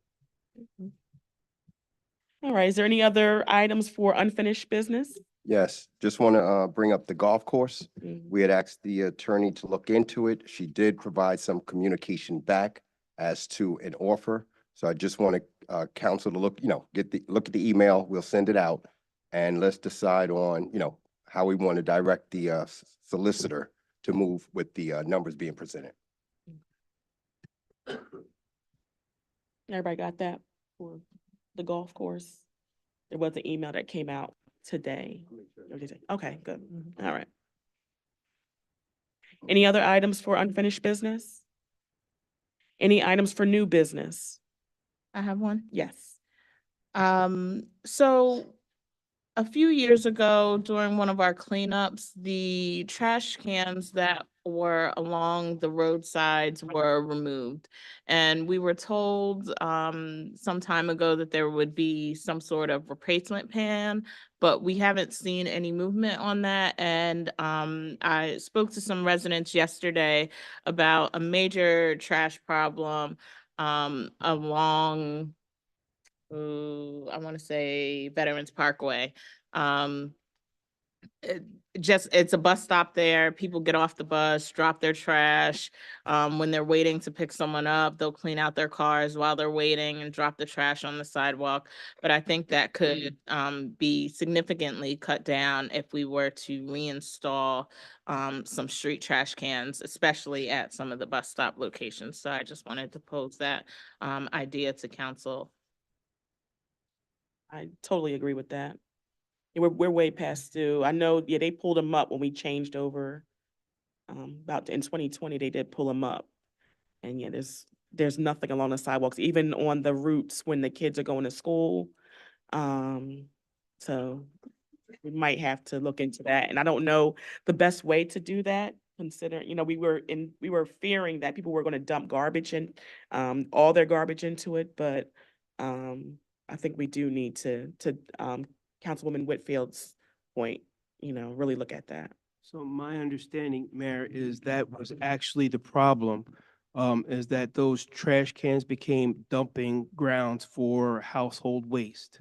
And that was part of the motivation at DPW at that time, which was again before my time. And that was some of the motivation at removing them. I have been having conversations with DPW to install trash cans at the schools, along the walk paths, because one thing that I do notice is that students will come out and and then they'll just dump. But there was a little hesitation installing them just generally all over the municipality because they have turned into dumping grounds for residential trash. So, we can further that conversation. But I will support your decision along the school pathways. But I think we should have a little further dialogue on other locations in the township. Yeah, and even if it's not generally throughout the township, I think the bus stops are, prime locations because those, commuters that are using the bus system, have nowhere to put their garbage when they're waiting for the bus or when, they're exiting the vehicle. So it's become quite a nuisance. A neighbor that I talked to, or a resident that I talked to just yesterday said that they pay a young resident to clean up daily because of the amount of trash that accumulates on that corner. So yeah, that would be much appreciated if we can look into that. Excellent. Does anybody else have any input on that topic? Support or any? I mean, I would definitely want to include Wendover Lane.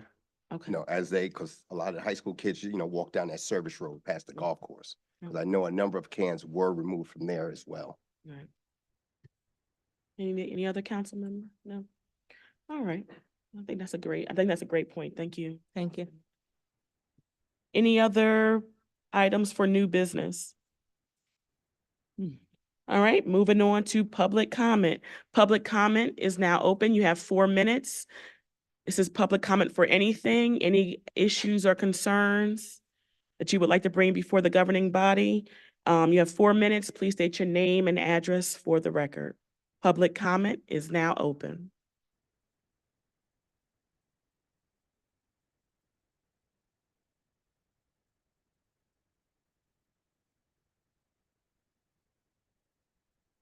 We have some people online, host. Yes, Mayor. Martin Knock.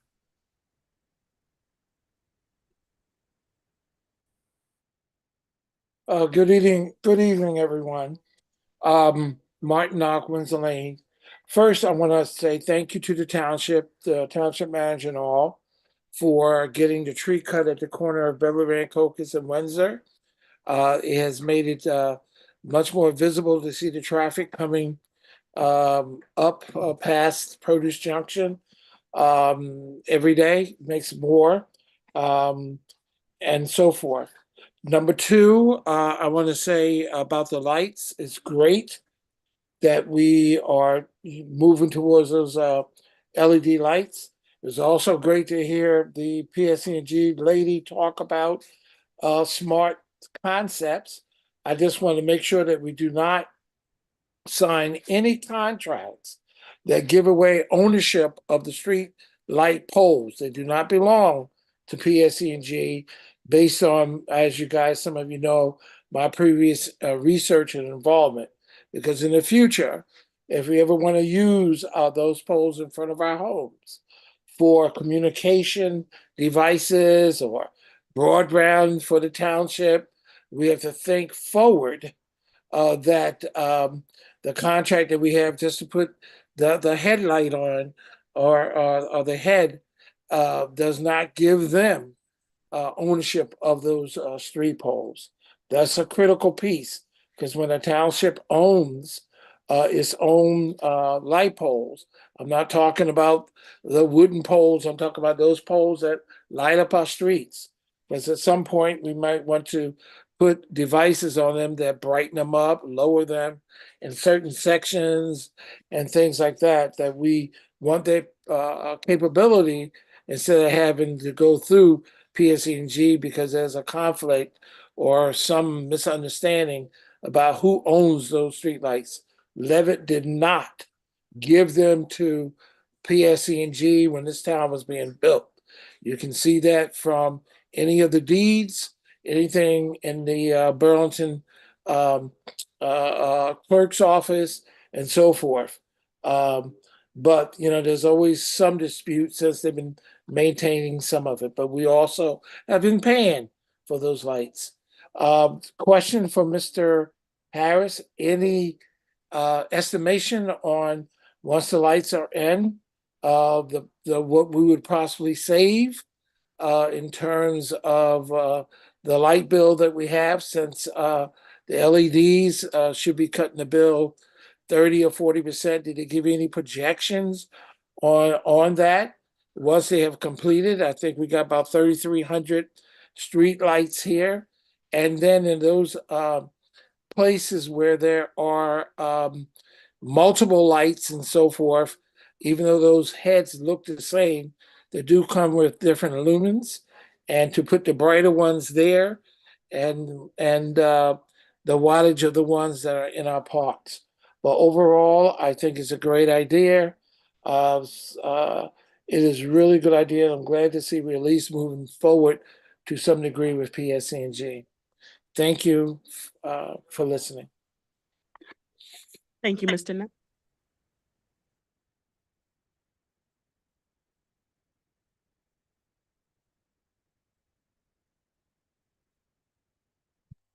Okay, Ed.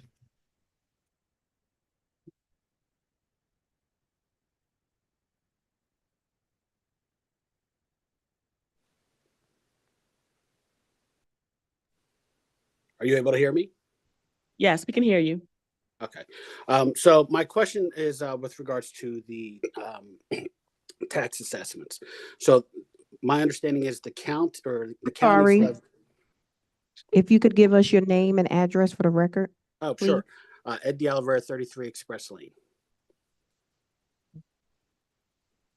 All right, so again, my question is with regards to the new assessments. So the county's levying the newest, or requesting the new assessments, and the assessments are going to be conducted by the township's tax assessor, correct? Now, what mechanisms are there to appeal any assessments? Do we have to go through the whole process of appealing whatever assessments are done? Because I'd gone through the process before and I was successful.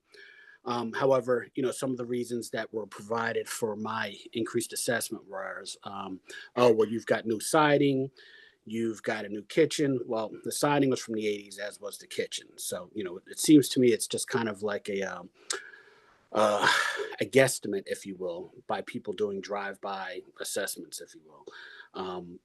Versus some of the properties on my street, some of which I should say, have been fully rehabbed that are also rentals, right? So those properties have had a lot of money sank into them, but they're currently spending, a couple thousand less than what I spend a year. So when you're looking at it in terms of, I guess, what you would call fairness, right? Myself and many of the seniors on my street have a concern about that because at some point, the county has to take that into consideration.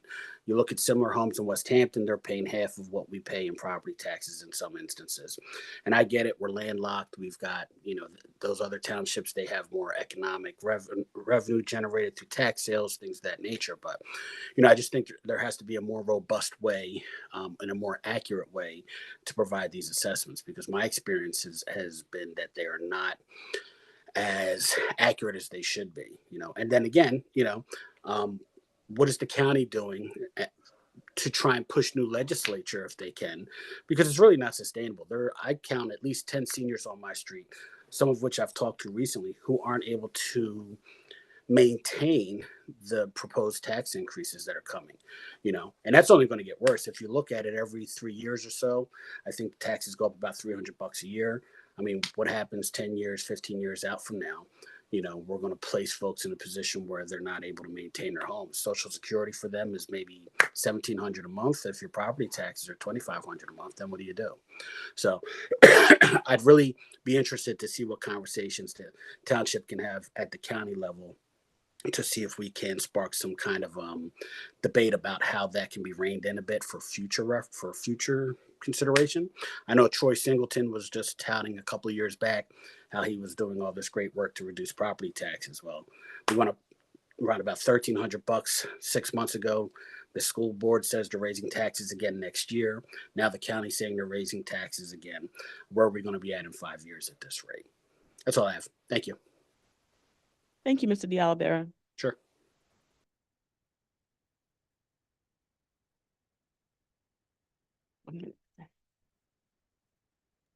Okay, Maddie Mallory.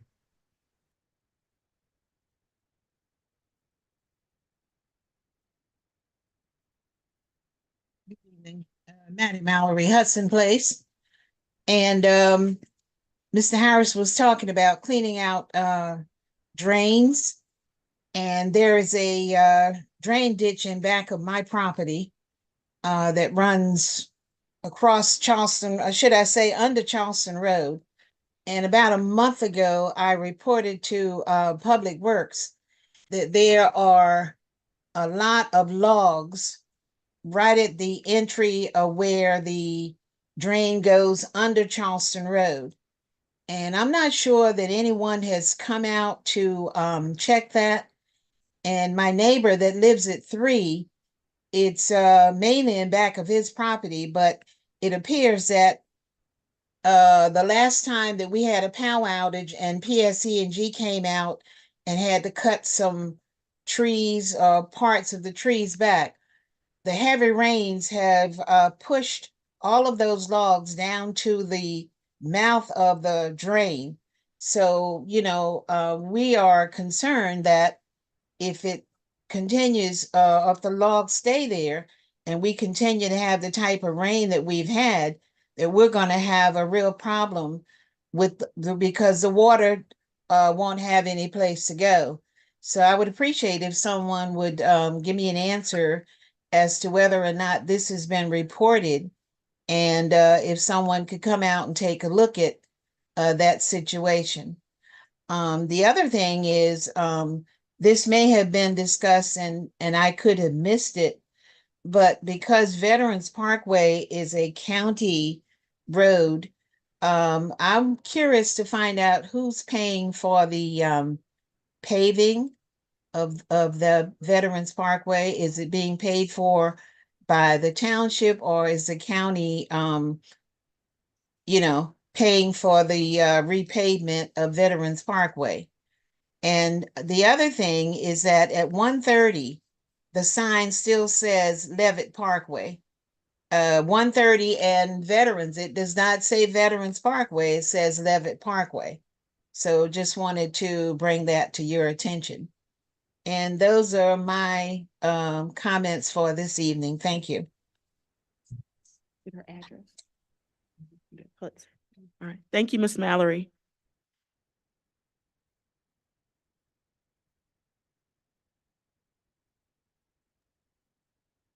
Okay, Tarina Williams. Give me 1 second. I'm gonna have Mr. Johnson just speak and then we'll. Sure. All right, go ahead. Go ahead for the rest of the Zoom.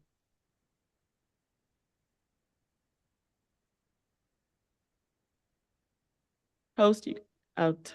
Ms. Williams, if you're speaking, we can't hear you.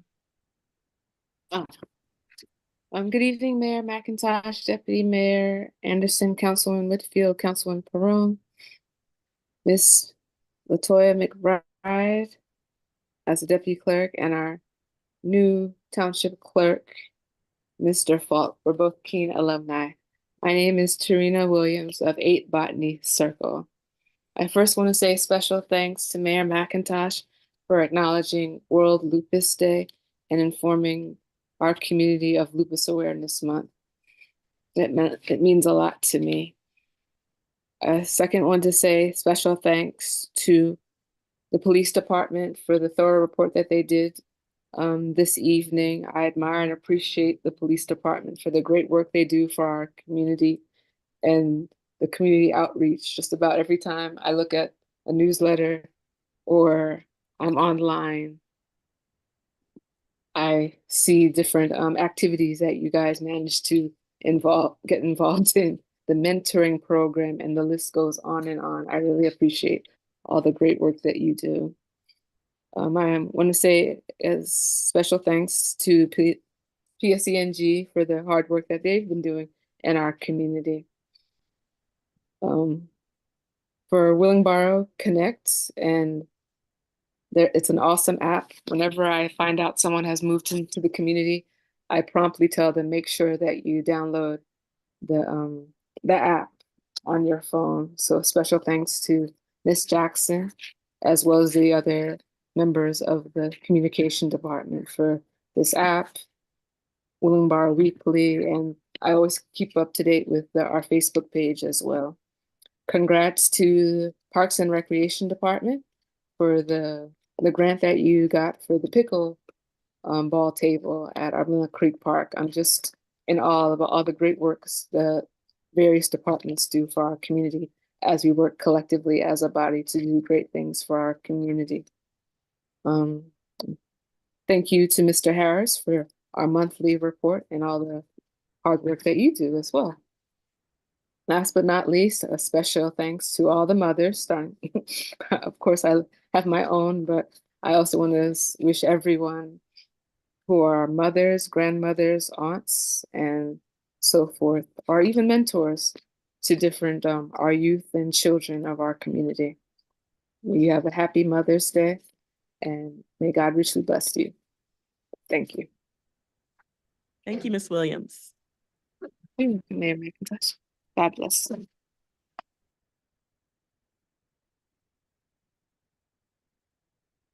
Okay, Beulah Williams.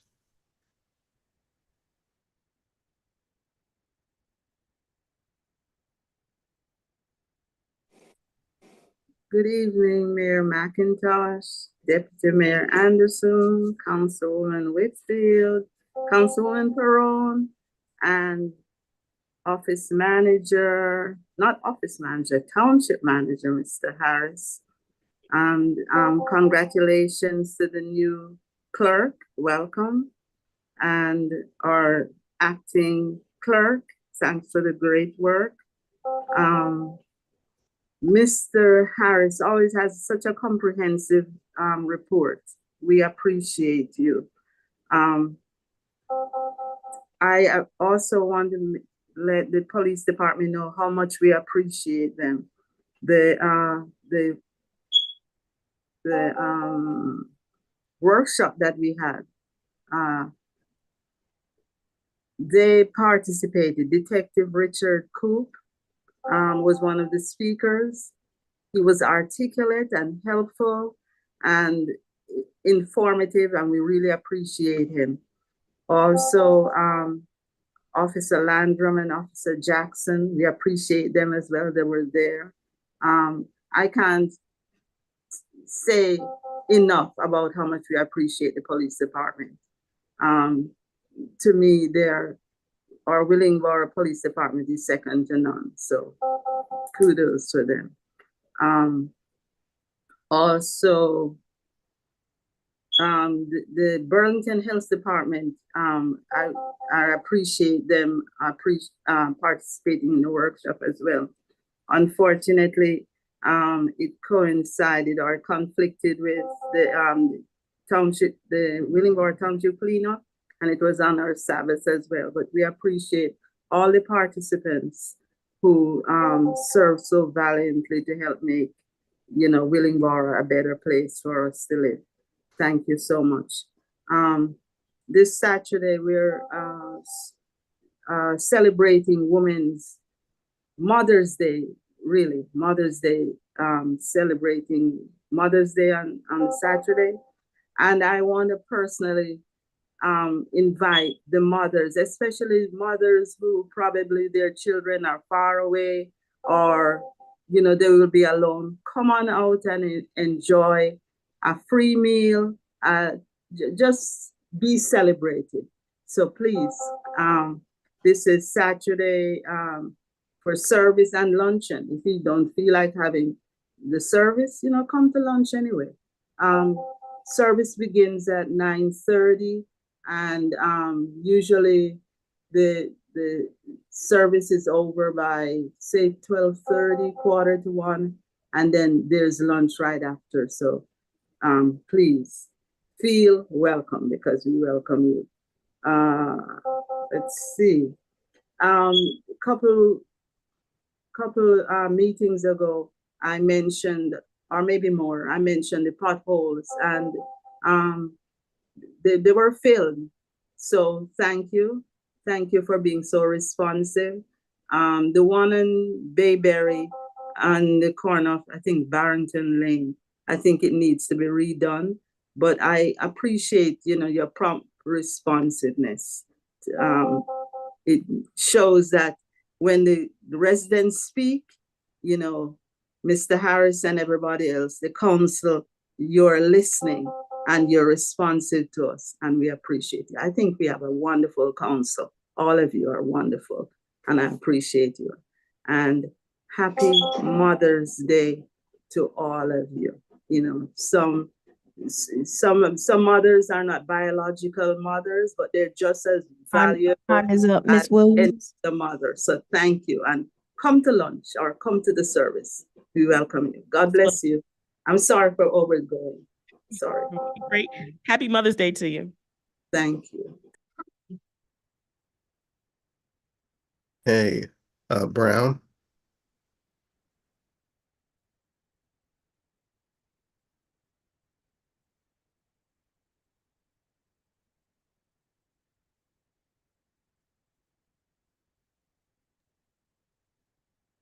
Good evening. Sharon Brown, 78 Executive Lane. I want to talk about the tax assessment.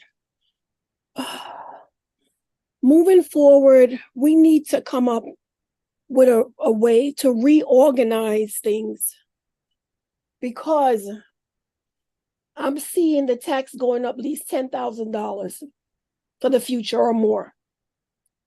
We need to reorganize the system for the fire department, the police department, and the school. We need to have something designated in Burlington County, like the way we have Cop City. We need one designated building for the police officer, one designated building for the school in Burlington County, so that we won't be burdened with the taxes and also the assessment. Governor Murphy, he ran on lowering the property tax. Now we're going forward to raising it again. It's going to be soon for election. We need to invite him to the township because we need answers about this change in the law. Assessing the property tax to market value, I don't understand that at all. It only looks like you want more money from my pocket. That's what it looks like to me. So moving forward, we need to reorganize how we do things moving forward.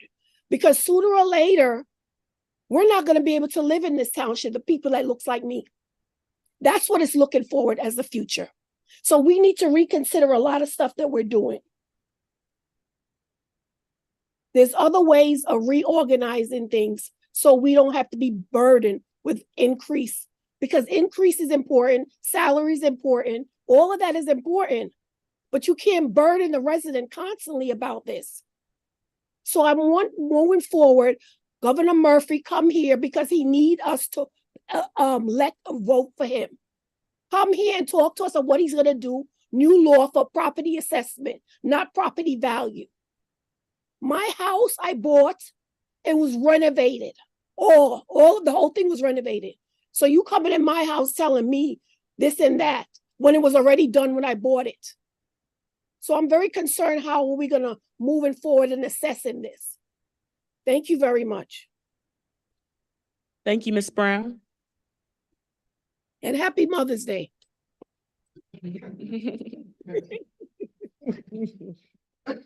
Thank you, Ms. Brown. All right, Sharon Anderson.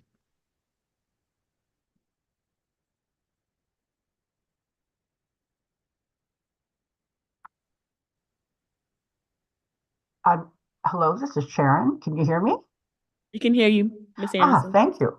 Hi, it's Sharon Anderson. I'm from 7 Bellhurst Lane, and I am one of several people involved at Borough Pet Project and very pleased to partner for the second year with the town clerk's office for the pet clinic tomorrow. We're very excited because through a partnership with Full House Pets in Mount Laurel, we're going to be able to provide free engraved tags for any pets. And if you don't have your pet with, that's okay. We want to get more ID tags out because it's quite a shame of how many lost dogs can't be returned to their family because they don't have an ID tag. We're also going to have Tiny Paws Rescue with us, and they're going to have some puppies. I think they're bringing puppies as well as full-grown dogs that are up for adoption. Friends of Burlington County Animal Shelter, we expect to have them, a couple foster families from there. And we will have information on cats and kittens and what to do if you find a litter. We have some teen helpers who are going to be coming. We're very excited about the youth who are joining in our project. And just to give you a heads up, they are also conducting research on pet ordinances in surrounding towns and similar towns. Apparently this is going to be good for their extra credit in their government AP class. So we're very excited to have them working with us on the research. It's tomorrow, Mill Creek Park, 4 p.m. until 7 p.m. Town clerk folks and neighborhood folks. Thank you very much. Thank you, Ms. Anderson. Is there anyone else online for public comment? Sarah Holly.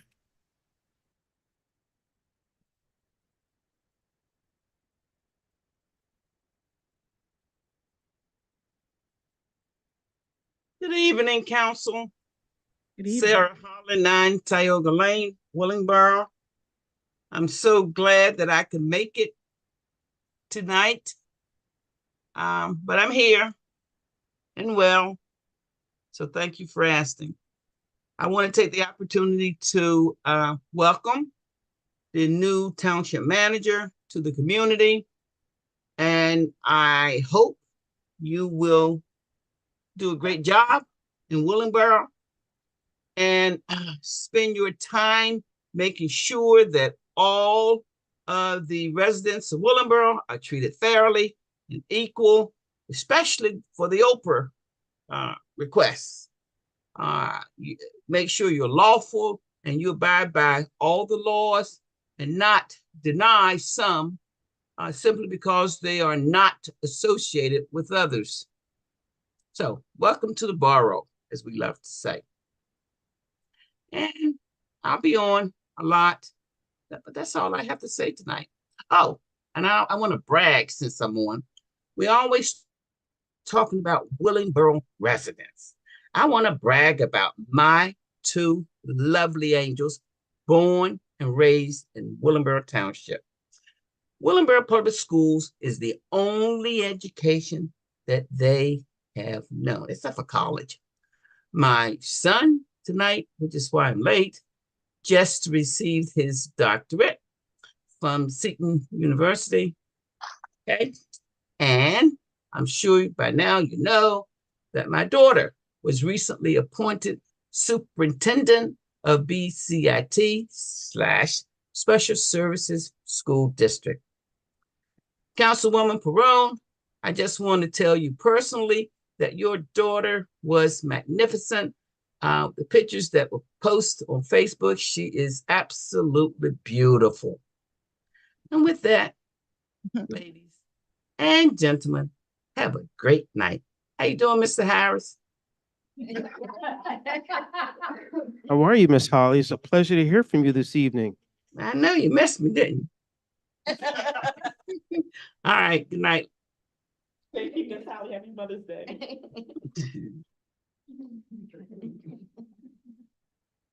All right, Bernice.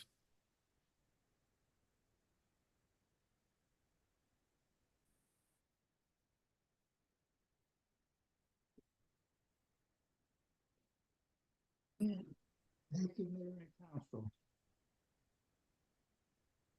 Can you hear me? Thank you, Mayor and Council.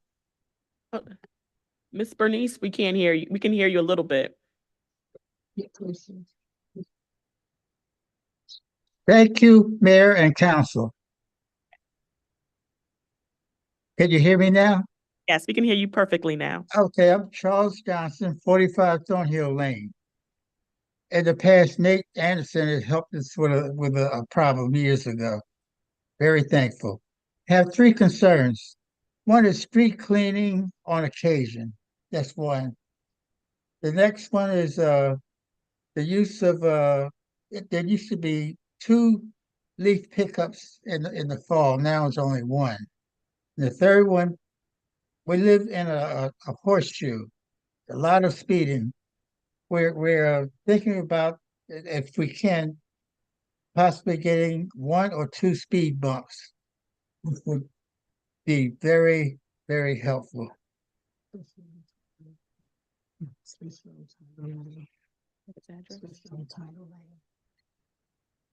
Especially on Pioneer Lane. You have a lot of children who walk that street and the traffic is horrendous and they drive very, very fast. Excuse me, who's speaking now? This is Bernice. This is Bernice Johnson? Yes. And what's the address? 45 Thornhill Lane. Thornhill, okay. Okay, you can continue. So on Tyler Lane, I see kids walking back and forth to school, and traffic is horrendous, and they drive very fast down the street. The issue needs to be addressed by possibly having more traffic cops out there to stop them and give them tickets or warnings or speed bumps. That's a very, very big concern of ours for the safety of our children. Also, earlier, someone mentioned about the trash cans. I am a traffic guard, and my post is at Veterans Highway and Charleston Road.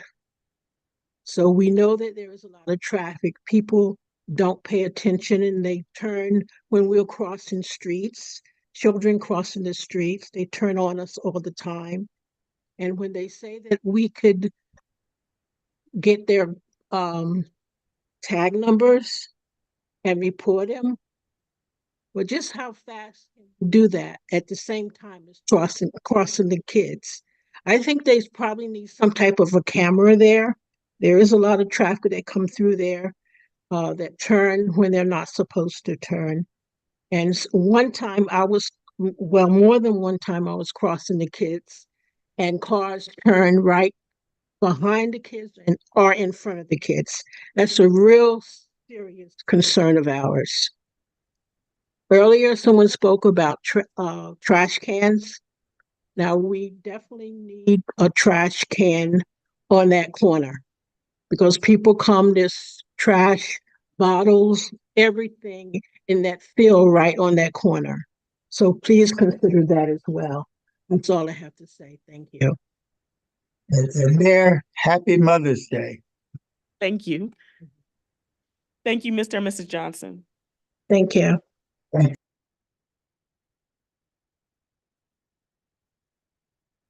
Anyone else online? Mr. Johnson. Wait patiently. I don't feel it though. Day over 105. Good evening, Councilman. Always good to see you. My name is Gary Johnson, 54 Gramercy Lane, and I have just a couple of questions. I wish that we would have had a chance to talk to the people from PSENG because I have a pet peeve that there is a street light on my street at Gramercy and Gallup that has been out for over a year. Now, last time I looked, there was a little sign on it that said they were waiting parts. Well, okay, now they're getting parts. Can we get it changed? They very much appreciated. Also, with the issue of LED lights and being brighter, I am all for brighter lights and better illumination. However, I'd have to ask, are there any consequences of this, like environmental? Does this have any environmental impact anyway? LED lights are brighter, but that can also cause people's vision to be kind of blotted out. The lights make it more difficult to see things in the dark. And that might be a problem for some users in some places. So it's all good that we have better lighting, but we really want to be conscious of whether there's any consequences to that lighting. To the safety unit, I think that's a good unit, and I think one of my questions has been partially answered, that the presentation identified certain locations that had higher incidence of traffic.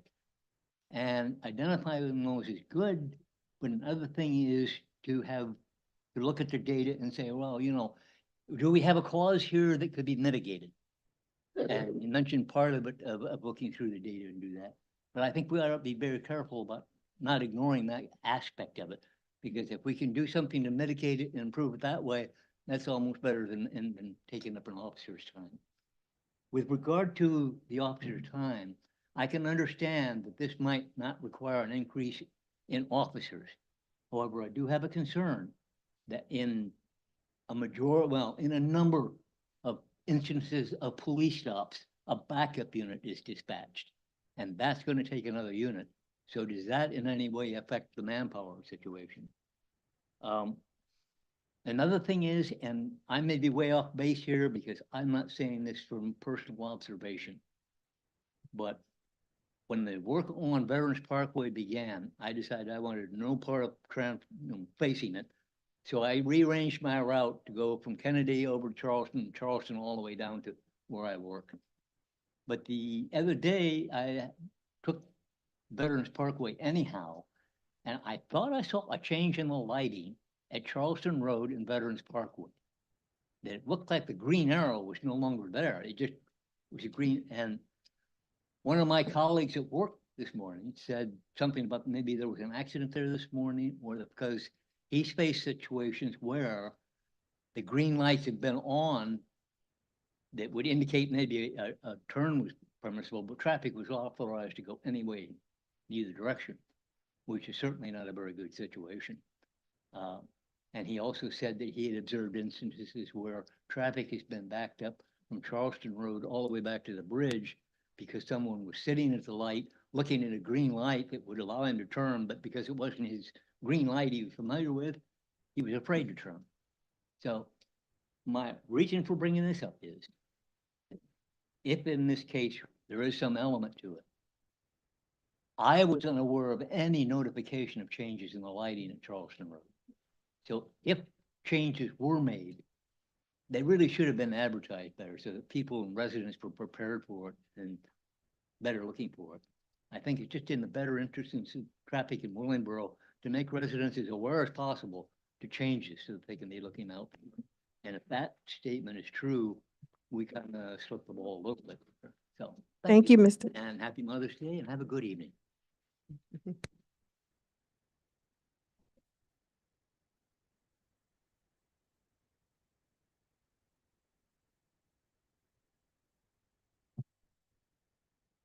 Public comment is now closed. Mr. Harris. All right, we'll start, former Mayor Knott, giving kudos for the traffic, with the trees being cut down, clearer vision. We want to know the savings, the LEDs. There's a potential saving. There are savings associated with LED lighting. I do not have the anticipated savings for the municipality overall, but with each light transition, he was talking about the contracts. Part of those, the information that's provided from PSC&G is what the current wattage currently is and what the anticipated wattage would be with the LED lighting. So we are aware of those down adjustments, but I don't know how that transitions into overall savings costs across the whole municipality, because we're just really beginning the process.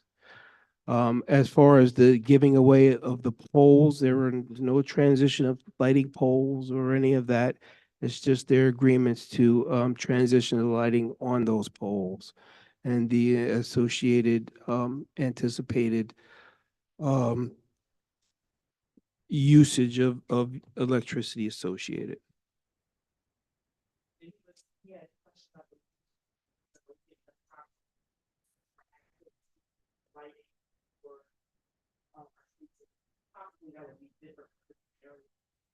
Correct.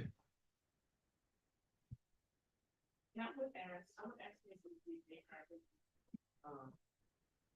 idea, potential savings, transition. I know we're in the beginning phase, but transitioning, to the LEDs. Mr. De Oliveira, his concerns, as many other residents, the new assessment going around. Is there a mechanism to appeal? Yes, and the mechanism to appeal would be the same mechanism that is in place now for your tax assessments. You can apply for an appeal at the designated time with the Township and the County Board of Taxation, and those appeals are held at the County Board of Taxation, and then the decisions are rendered. Okay, I appreciate that. Miss Mallory, did it say that she had some drainage issues in her backyard? I don't know if there's some water flow. And was it Newport Lane? Is it? Hudson Place, I'm sorry.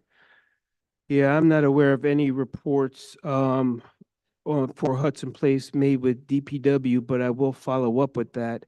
She did mention that PSC&G had come down and cut down some brush. My understanding was PSC&G addressed those individual situations, but we will follow up with that as well.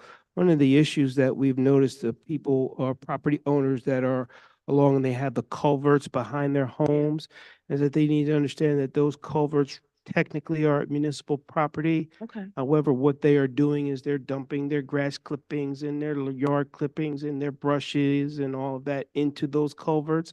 And they're continuing to get clogged and clogged.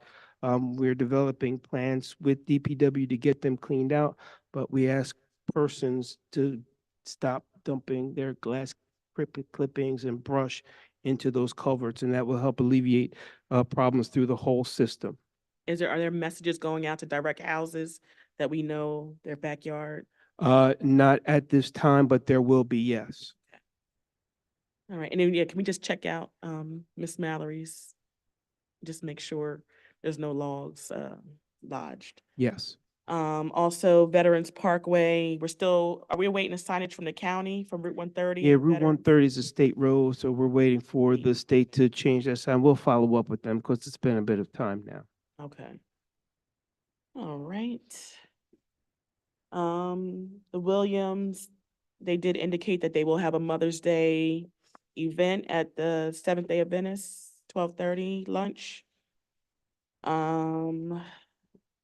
Ms. Brown, again, concerns about the tax assessment. And maybe some reorganizing into the regional system. I don't know. That's not even on the table right now.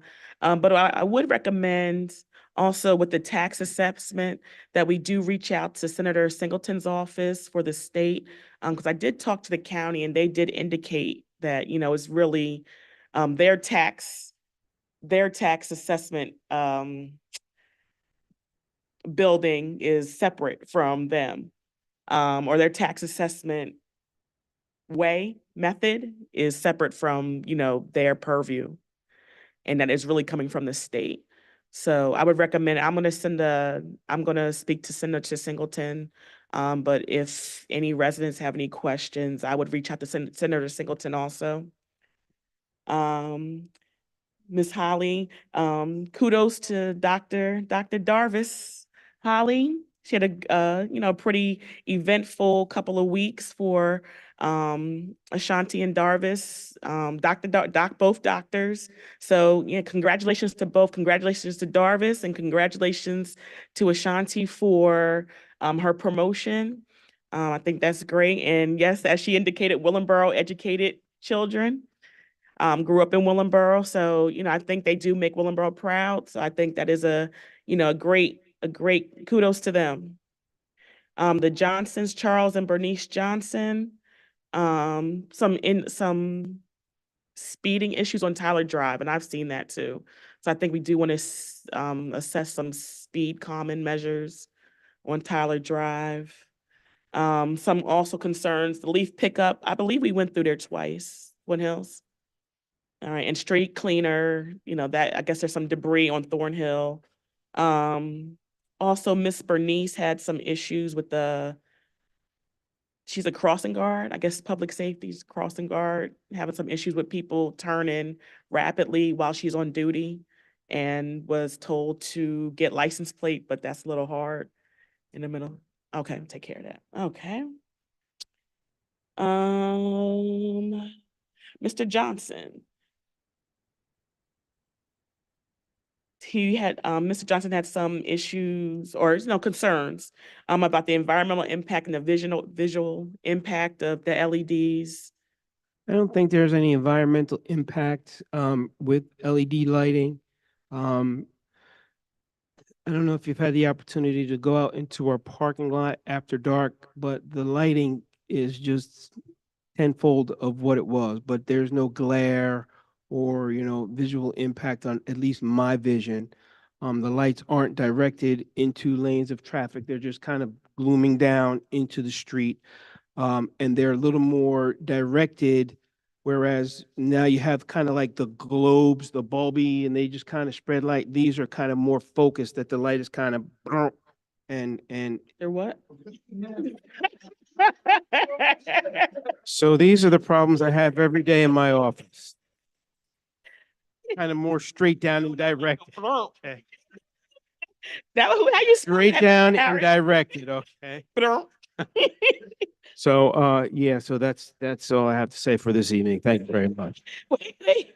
You know, but there is some, can we just make sure we follow up? Because sometimes even with the LED headlights, they do cause, they're brighter and nicer, but they do some oncoming. But LED headlightings, they're kind of in your face, pointed Okay. directly to you. Not boom. And yes, exactly. Thank you, Mayor. Again, I'm done.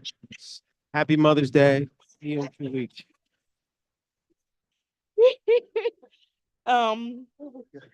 Can we just bring you back up just to address some of Mr. Johnson's questions about the? Yes, sir. I believe one of his questions was in reference to the additional manpower. That's why the unit was formed. So there'll be no additional manpower as needed. It's self-contained, one unit. They'll back each other up and they'll assist and help each other. His other question he talked about was the traffic pattern on Veterans Parkway. I know during the paving, they covered those directional lights up. We'll go ahead and we'll check to make sure, obviously, they didn't take them all down. So that sounds like what the problem was, is that they didn't make a permanent change to those light fixtures, that they covered them with bags and electrical tape, and maybe that one was just missed. So we'll take a look up and down Veterans to make sure that all of the traffic signals are working correctly. Yeah, and can somebody help me? I have Gramercy Gallant, and I don't know what that referred to. What you said something about Gramercy and Gallant Lane? The light was out. Yes, thank you. Yeah. Thank you. Lights out. Can we look at that? Oh, you're doing that. Okay. Did I miss anything? Did I cover everything? No, I think you got everything, Mayor. All right. Well, we'll go into council comments. Does any council have any comments? Yes, ma'am. Deputy Mayor. All right, just want to thank everyone for coming out as usual.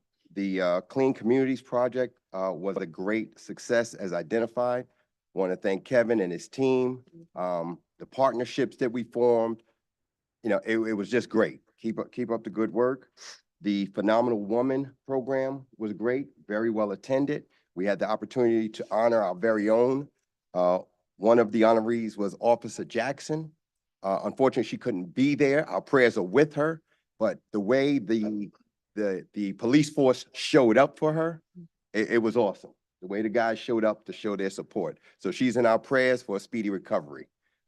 Dr. Bernice King, Board of Education, was honored. Debbie Price, and Denise. I'm sorry, Denise. I'm thinking Bernice. Then Dr. Denise King. Please don't tell her, Marcus. And Dr. Worthy's daughter, Chloe Simone Worthy, received the Trailblazer Award in honor of Ms. Kim Crenshaw, who has passed on. So it was a wonderful, wonderful event. Ms. Holly already beat me to it, but congratulations to both doctors, Dr. Ashanti Holly and to Dr. Darvis Holly. Let me see, what else? Thank you, Captain Perez, for the presentation. With the traffic division, it appears that it will be a great addition to what we're already doing here. And just a little side note, one day this week, our mayor was coming in. She parked in the mayor's spot. One of the officers said, because I'm sorry. One of the officers had scanned the plate. Yeah. But no, I'm just saying, it was just hilarious. So the program is working. The program is working.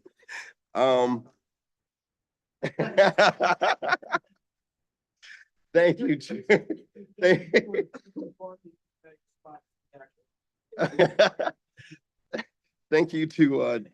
Thank you to Deanna Kendall for the grant for the pickleball courts. My girlfriend Shelly Miller will be very happy to hear this. Latoya, thank you very much for the work that you put in, just jumping into the fire, taking on the responsibility. You were the glue that kept us going. So thank you for that, and happy Mother's Day to all, to include you, Kevin. Have a good evening. Any other council comments? Good evening, everyone. First, I want to extend a warm welcome to Mr. Fault. We're glad to have you on board and excited to working with you as we go forward in creating a better Willingboro. Ms. Cooper McBride, thank you so much for your dedication and your support of the council over the past few months. I know it was not easy, but you did a great job, and I just want to thank you for all of your hard work.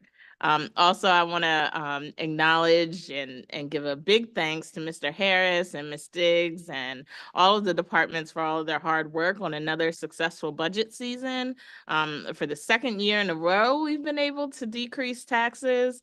And for the second year in a row, we've been able to decrease taxes, and not by cutting services. We've actually been able to increase services while decreasing taxes, which is almost unheard of in municipal government. So thank you to the administration. Thank you to my council colleagues for all of their, support and ideas. And it couldn't be done without a team effort. So thank you, everyone. And I'm sure the residents will be able to feel this one. Even though we went down last year, it was just a slight decrease, but this one's a little bigger than slight.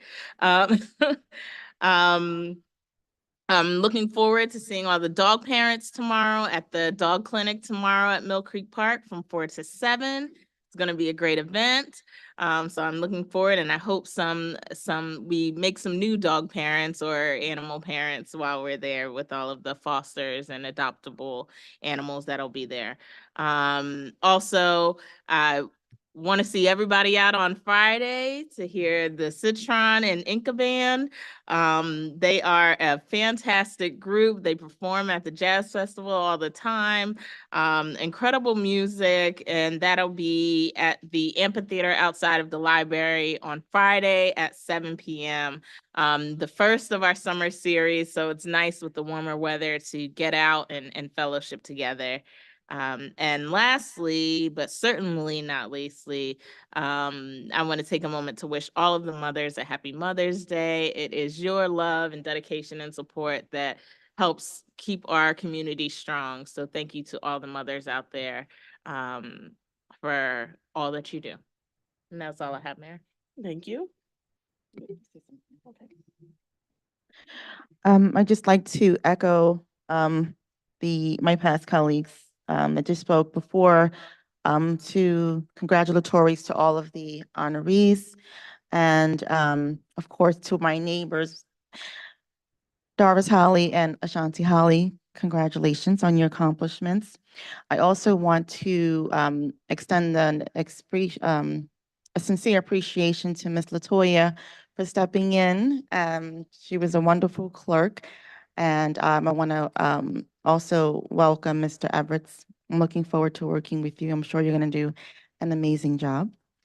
And that's really all I have. I just want to wish all of the mothers a happy Mother's Day. That's it. Thank you. Thank you, Councilwoman Perone. I just want to say, everyone, thank you for coming out. I am excited about Friday for our music series. I'm glad it's expanding from last year. So now we have a dedicated time to get together. Bring your chairs, just bring your chairs. And I look forward to seeing everyone Friday. Also, a lot of work was done in our garden at the Kennedy Center. So I don't know the hours. Please fill me in the hours. But if you wanted, any resident can go take a look and volunteer over there. We have a great thing going, a great start to a community garden. It's over at the JFK Center. I just not sure the hours of the weekends. Oh, the building hours. Oh, okay. Yeah, just go. Okay, volunteer or come take a look at what we got. I think that's it's a great endeavor that the recreation is partnering with Go Grow.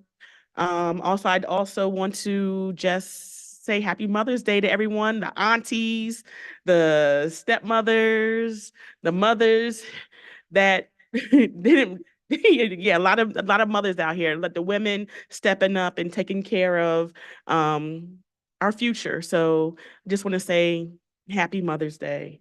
And thank you, Mr. Harris, for expanding my vocabulary today. So with that being said, I have a great night, Willenboro. We're not going to have executive tonight. So we can close out. Motion to adjourn? All in, yeah. Mayor Peron. Second. No, it's not. Motion, second, yep. All in favor, say aye. Aye. All right, thank you. You said 9:33. That motion to adjourn.